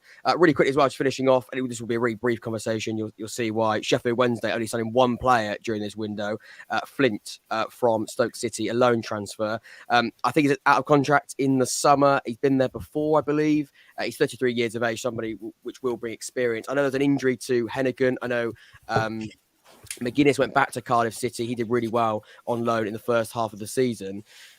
Maybe Flint is that replacement for both those players, but only one signing for Sheffield Wednesday. Of course, we have got 20 minutes left, but I'm looking at Sheffield Wednesday. Not many rumours surrounding Hillsborough right now. Is that enough for me? I've got a video coming out, when we speak about Plymouth and Sheffield Wednesday and their constant push. Really, I think it probably is a 2-horse race with Ipswich, really still in there.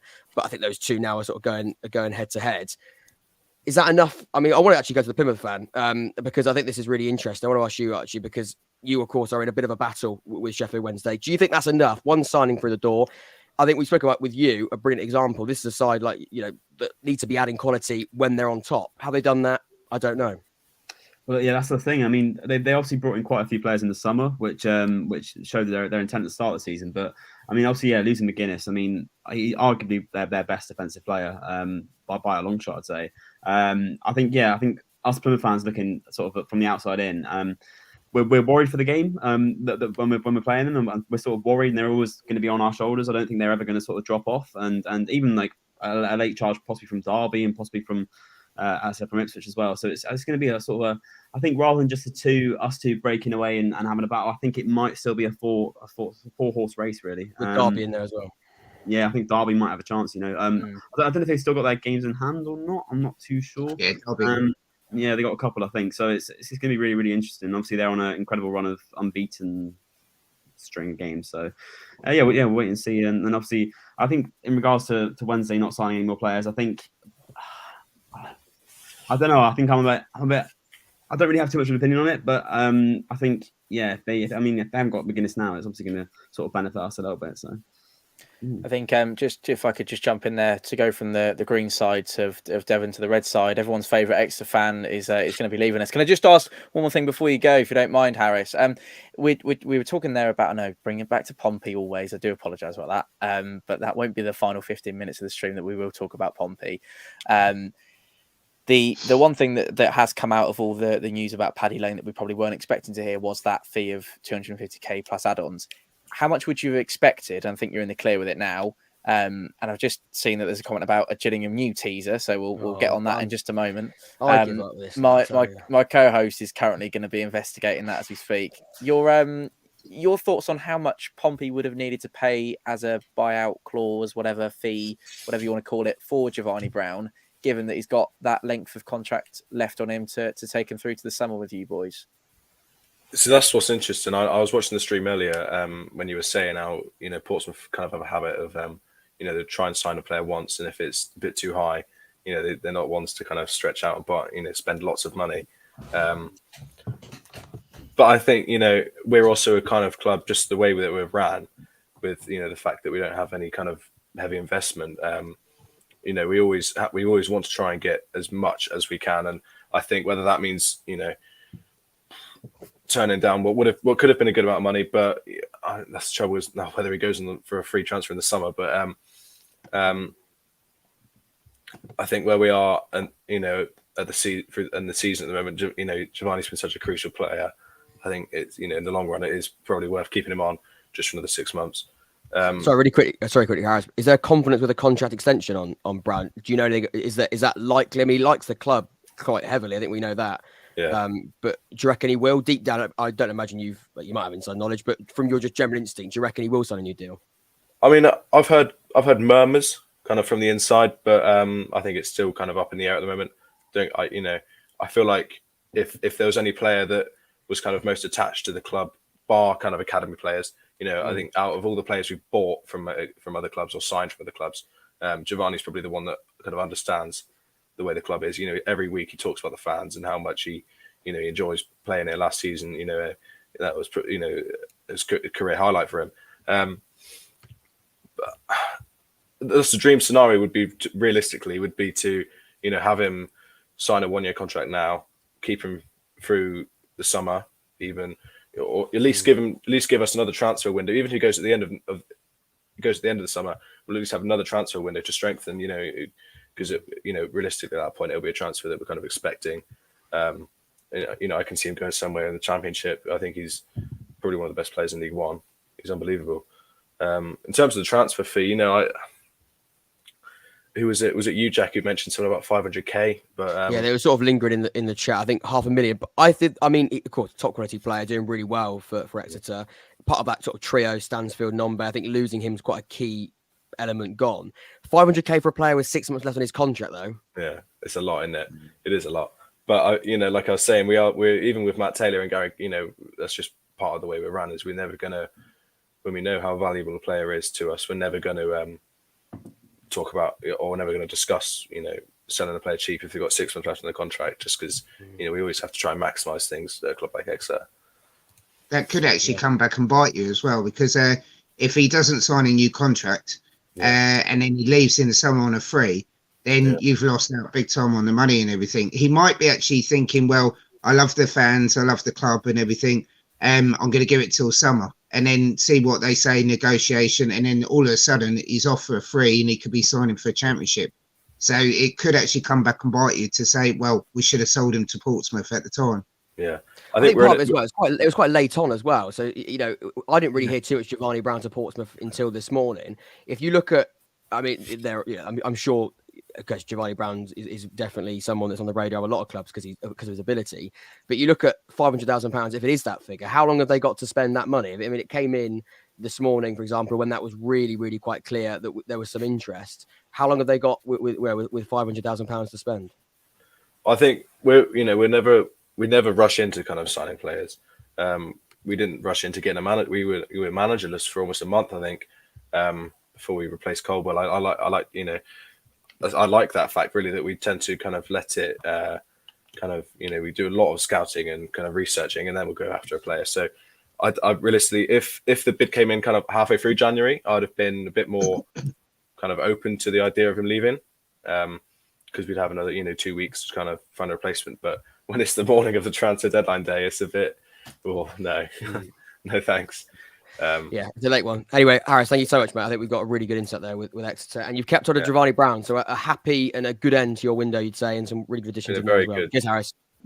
Thanks for your time, mate. Appreciate it. Cheerio. Bye-bye. Sorry to that little one at the end there, just a little punch in the gut. Well, we're actually going to come back to the green side of Devon, actually, because I believe you have some news for us, Archie, don't you? Not definite, but there's been a tweet from the Argyle account, which it says the business is concluded by 9th of January and an early night, but a lot of the comments seem to be suggesting there could be something else going on. And I've seen a name in the chat that's been floating around in regards to a Bolton player. I can't actually find Declan John, are we talking about? Declan John, but I don't know how true it is, but I thought I'd just pop up that one just in case there is something that could be. going on. Well, we've obviously got a sort of 10 minutes or so until we start to wrap things up. And as Jack and I mentioned, if there is anything imminent that we want to hang around for, then Whoa, I'm sure one sec, Oxford United. Maybe don't go to bed just yet. Late Oxford United drama. This is exciting now. I'm awake. Get me the paracetamol. Get me the Lucozade and the coffee. We're alive. I wasn't falling asleep. I really, really hope this is okay. Maybe just don't go to bed yet. Leaving the office now. Apologies if you already have. This could be really interesting. Oxford United, really late business. And I love deadline day. You were going quiet earlier. You weren't hopeful. And now this is exciting. I don't know. I mean, series going off now. Everyone's getting excited. I think this is interesting. Maybe just don't go to bed just yet. Apologies if you already have. I'm trying to sort of look at some replies. Where are you hearing this from? If I announce my sources, Tom. Oh, sorry. I was just refreshing the Oxford United Twitter, and I was like, what on earth is he doing? But no, I'm excited. I'm really excited. Again, we don't know. This is the beauty of it. We've sort of been speaking about players. I mean, when you asked me earlier about players coming in, you can tell I'm a little more excited now. Should we just go on for another hour? We were sort of speaking about. Anyone fancy it? No, I was going to say. I think your own. No, I'm joking. Yeah, stick around if you need me to. It's true.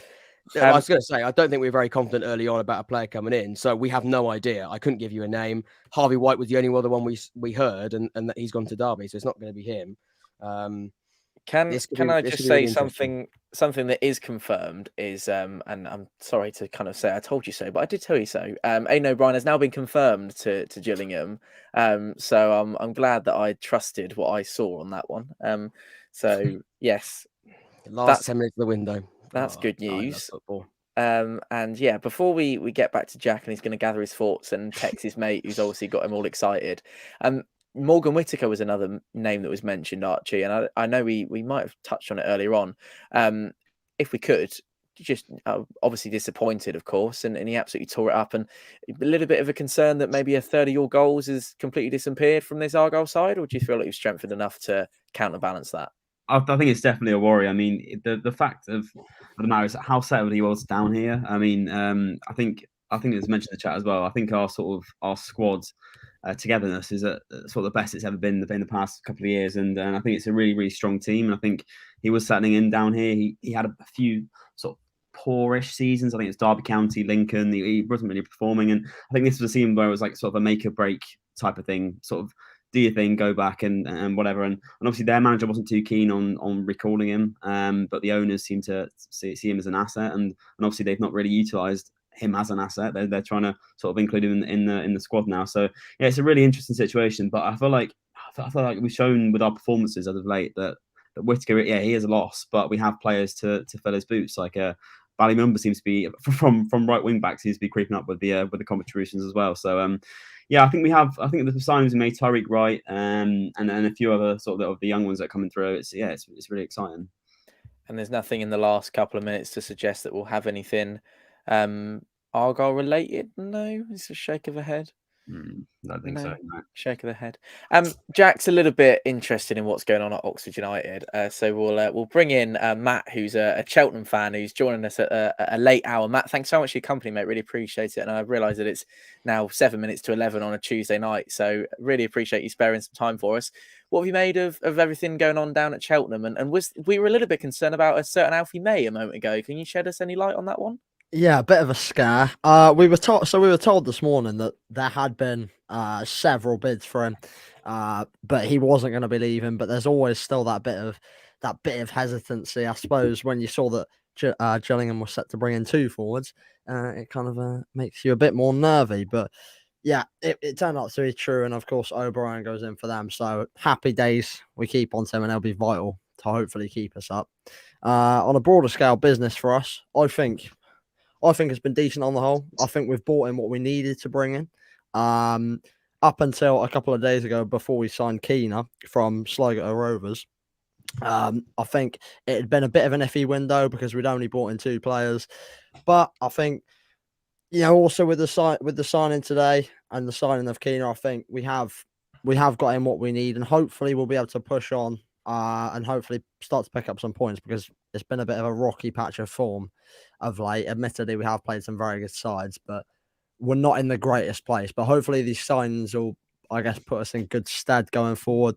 But to be honest, with all the other signings that have happened in League One, who's to say? My colleague in the top left hand corner of your screen's got a smile on his face, everybody. So I don't know any more at the moment, but it has been retweeted by the Oxford Mail. Liam Wright, who's a writer for the Oxford Mail. Maybe don't go to bed just yet. Apologies if you already have. So that has now been retweeted officially. But it's really strange. We haven't had sort of any names yet. There is one name that comes to mind. Connor Wickham has not yet signed for a club, I don't think. Can I get some confirmation on that before I? He has not signed for anyone. So yes, Connor Wickham was someone that was sort of lurked around for a little while. He has not been given a contract, I believe, or one that's been accepted since he left Forest Green at the start of the transfer window. He was somebody that was mentioned. And I said about Connor Wickham, I think he's someone that was scoring goals for Forest Green in League One. If that is a name being mentioned, that's quite exciting. Also, Pepe, can I ask you a really quick question, because you're going to be someone that probably knows the answer to this? Yes. Is there a deadline on deadline day about trying to get players into play? We've got a game tomorrow, basically. Is there a deadline, or is it pretty much sign them before 11? Yeah, I think there will be, because on Saturday games, I believe the deadline is it's a Friday midday, isn't it? Friday midday. So it'd be the equivalent of midday today. Yeah, I'm guessing so. So how long would that be? 27 hours? For a 3 o'clock kickoff, though, Jack, on a Saturday normally, but yours is an 8 o'clock, isn't it? Quarter to 8, yeah, quarter to 8 tomorrow against Barnsley. 5 Are you o'clock? sure it's not a couple of days before? I think it might be the Wednesday before the actual Saturday game. Is it? No, anyway. I think it's Friday. I think it's Friday midday, because Matt Macy was signed on the Friday and he played on the Saturday. So I believe it is. That went in before 12 o'clock. That went in before 12. So they can announce it at any time they feel like. Matt Macy was announced at 8 o'clock, but paperwork was done. Yeah. Okay. Yeah. Archie, is that I don't know. You're really exciting me here, Archie. This is scaring me. Ryan Hardy, am I allowed to say it? Probably, I know you put it on the private chat. Ryan Hardy maybe up for sale. We had a free up space, and maybe and you guys were linked. I knew you guys were linked to him in the previous windows. That is the Ryan Hardy that plays for Plymouth and is up front, because I'm getting really excited, Archie. This is not fair. How did that come about? Is that something, because he's been playing games for Plymouth? Yeah, he has. But the only issue is, I think the amount of strikers we have now, we're coming up to 5, possibly 6. And Ryan Hardy, I don't know what I'm going to do. I know. It would be massive. I don't want to excite you too much, but I do feel like he is up for sale. I think, in my opinion. I said you've got Niall Ennis, you've got Ben Wayne, you've got all different players that can play in that position. But I'm not sure. I think it's not Ryan Hardy. It's not Ryan Hardy. We've just it's actually it's an outgoing. Oh wow. Which is not quite exciting. I'll be honest. I'm not quite sure why they. Jack, that is ruined my day. But it is quite an interesting outgoing, actually. Matty Taylor has joined Port Vale on loan. So again, it's not quite as exciting. It's not going to be someone that we did get all excited about. It's not Ryan Hardy. There's still time. We've still got 3 minutes. Wow. But no, Matty Taylor, really, really interesting that, by the way, because I mean, can we have a little chat about Matty Taylor? I know we're laughing a little bit, and I am trying to sort of sort myself out because I got way too excited. Are we talking about the Matty Taylor is in the famous Pompey Matty Taylor, or is in the striker the striker that has not been very good in front of goal this season? Interesting. I you know what? I was thinking about people like Matty Taylor when we brought in, Joseph coming back with Tyler Smith joining the football club today, with the T4 also adding to the ranks. Matty Taylor's not been in great form, and I think you're looking at someone like him who has been on the bench now for quite a lot of the sort of since the start of the January window, since these sort of players have come back from injury and players have been added to the squad. That's quite fascinating. But Matty Taylor's joined Port Vale on loan for the remainder of the season. He's out of contract at the end of the season as well. Not one that we expected. Not many rumours coming out of there. But yeah, we can confirm Matty Taylor has joined Port Vale on loan until the end of the season. It's not the exciting incoming, but it's actually a fascinating outgoing. Shall I put it up on the screen for you, Jack, or do you not really want it on there just to not remind you too much of the... We've gone from signing Ryan Hardy and Connor Wickham to letting go Matty Taylor. It's not quite the same. I feel awful for you because you've spent the last 3 hours waiting for that moment, and then it came and your voice quickened up and the pace of what you were saying got a lot faster, and then all of a sudden it's just, oh yeah, he's off. Well, it's It's part of the game, but that is interesting, and I think what we should say to that as well, it shows that. I mean, Port Vale as well. We touched on the Port Vale perspective. They only signed one player in the window, and they've got a striker who brings experience. I've just seen Pingo as well. I just put a super chat. Thank you very much for that, Pingo. You've said Bristol Rovers has signed Bagale on loan from Villa. Interesting. I think that is an area Bristol Rovers that they were looking for a centre back, actually, I believe. So that is a good pickup. Thank you very much for the super chat. But yeah, Matty Taylor on the final, as we're coming into the final 40 seconds of this transfer window, Matty Taylor joins Port Vale on loan for the remainder of the season. I'll be honest, I'm trying to keep it professional. I'm gutted. Don't blame you. When we come off air in a minute, ladies and gents, there will be visible tears from our colleague. There'll be some certain words as well that I can't say for myself to get monetized as either. There'll be some choice words said, but I again not meaning to rub it in at all in any way, shape, or form. I don't think the news on Ryan Hardy helped him too much here, but Oxford United have confirmed that Matty Taylor, that's not your fault at all, Archie. I just think he just chucked it in there. And could you imagine if that all came into place and he just went, oh yeah, there we go. But yeah, Matty Taylor joined Port Vale on loan until the end of the season, and as you said, Jack, his contract is up at which point as well. And we should say as well, it is just hit 11 o'clock. That is transfer deadline day complete. Thank you very much. We will have a little chat, I imagine, after. We won't just end the stream now. That'll be quite an abrupt end. But no, that is the end of see you later, everyone. That is the end of our 3-hour live stream to a point. But yeah, transfer deadline day does close 11 o'clock. I thought I was going to get some real late excitement, Oxford United, but in the end, it's Portsmouth that get the live breaking news on this stream. Paddy Lane joins from Fleetwood Town. Can we chat to Matt a little bit more? I feel really terrible for just him. We've been quickly on the stream all night, and then we're going to ask him one question. Sorry, Matt. Can I ask you about how unlucky you've been, Matt? Because I remember seeing the game you played against Derby County, and I actually thought you probably. I know there's a few screamers in there from a Derby point of view. One that completely comes to mind. But I mean, Cheltenham Town, especially last season, we were really impressed. I know as fans of other channels, channels with other fans of other. Jesus Christ! It's 11 o'clock at night. Everyone, I do apologise. You know what I'm trying to say, don't you, Matt? We were impressed by what you achieved last season with some, a big result against Sunderland, and you weren't far off it against us when we came to your place. We were at I've completely forgotten the name of your stadium. I do apologise. It changed recently, didn't it? What's it called? Matt, honestly, even I lose track. Is it just call it Wadden Road, please? The Completely Suzuki or something like that. Yeah. He didn't want me to say that, did he? For sponsorship purposes, it's dreadful. It's not great, I have to say. It's really not amazing, Matt. You probably should get that looked at, mate. I hope that's not a long-term deal that Completely Suzuki have signed with Cheltenham Town. But there we go. Wadden Road. What have you made of your season so far? And perhaps overachieving slightly since you're only League Two, a couple of seasons ago now? This season has been such a weird one because we've it's tough because I don't think we've been great. In comparison to last season anyway, but we're in the exact same position we were at this time last season as well. So, I mean, that does ultimately come down to the teams around us, but I think it's weird in the terms that we've had some really bad results. Like we've had the occasional good result, but we've had some really bad results as opposed to,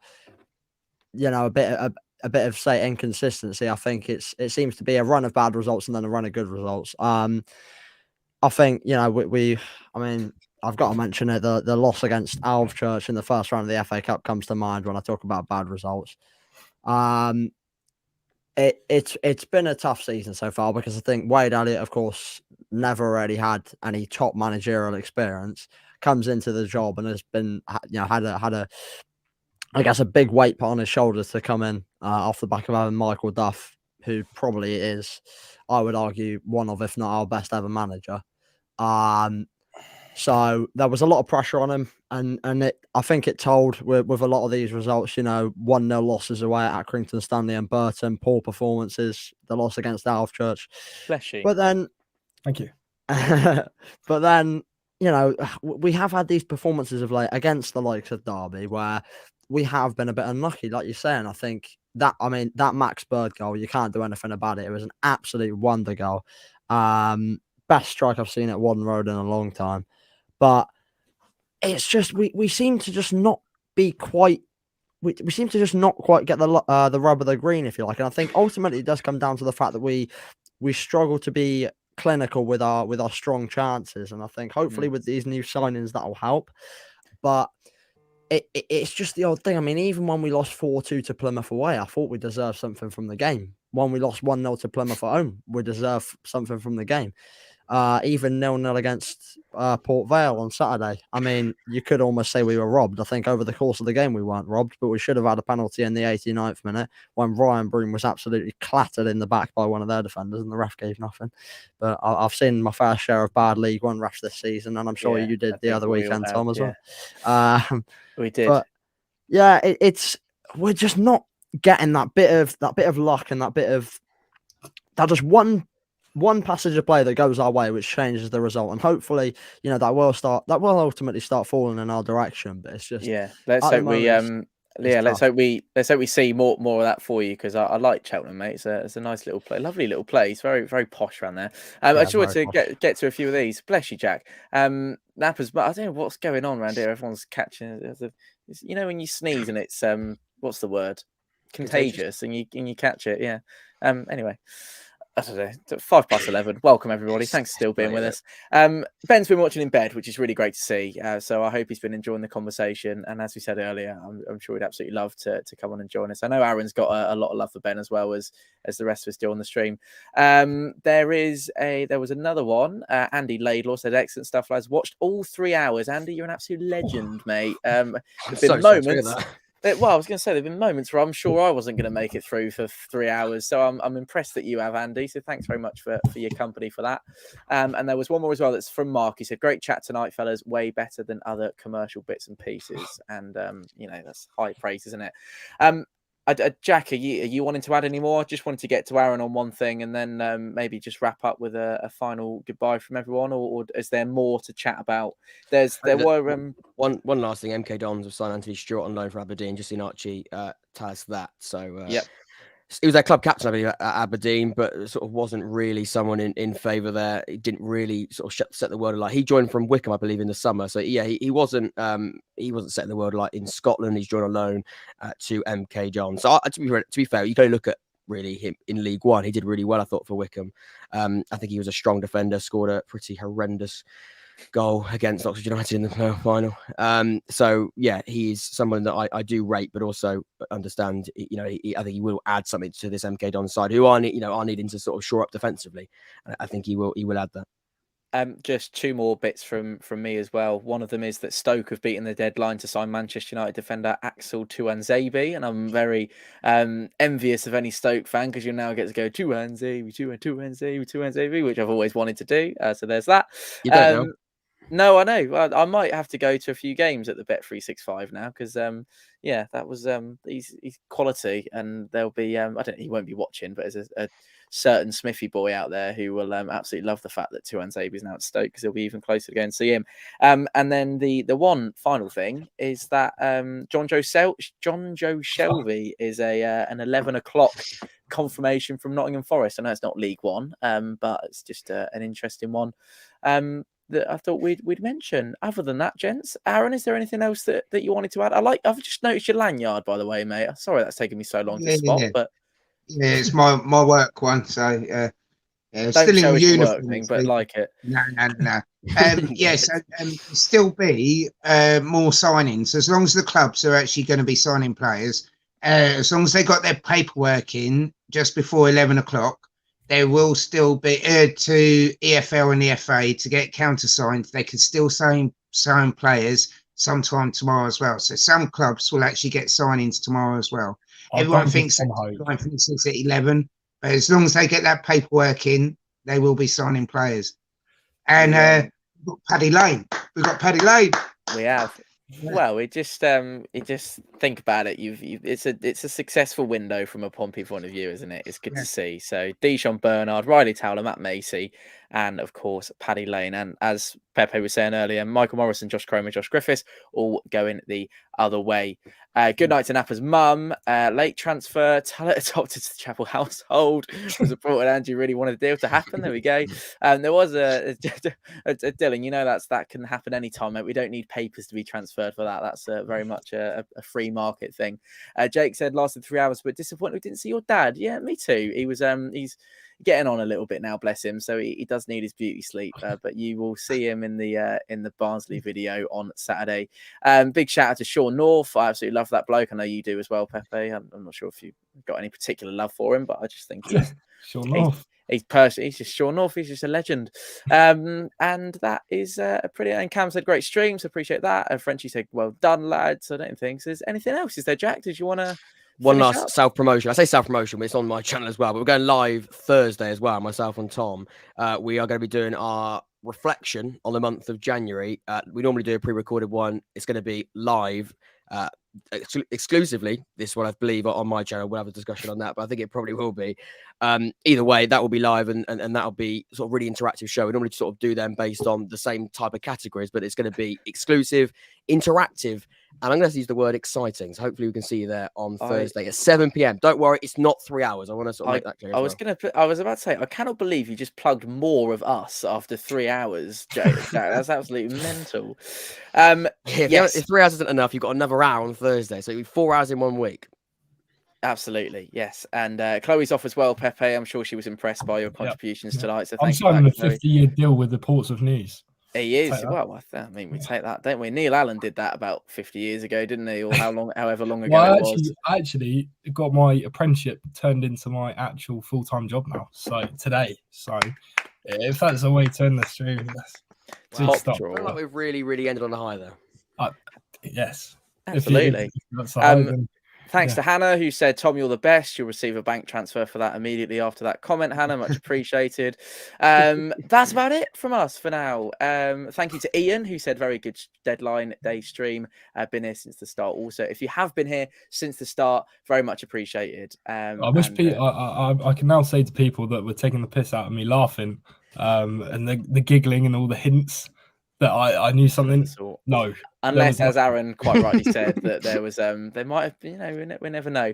Can we leave you with this? Thanks, Johnny, as everybody. That's the real business, and maybe we leave you with that one as the final one.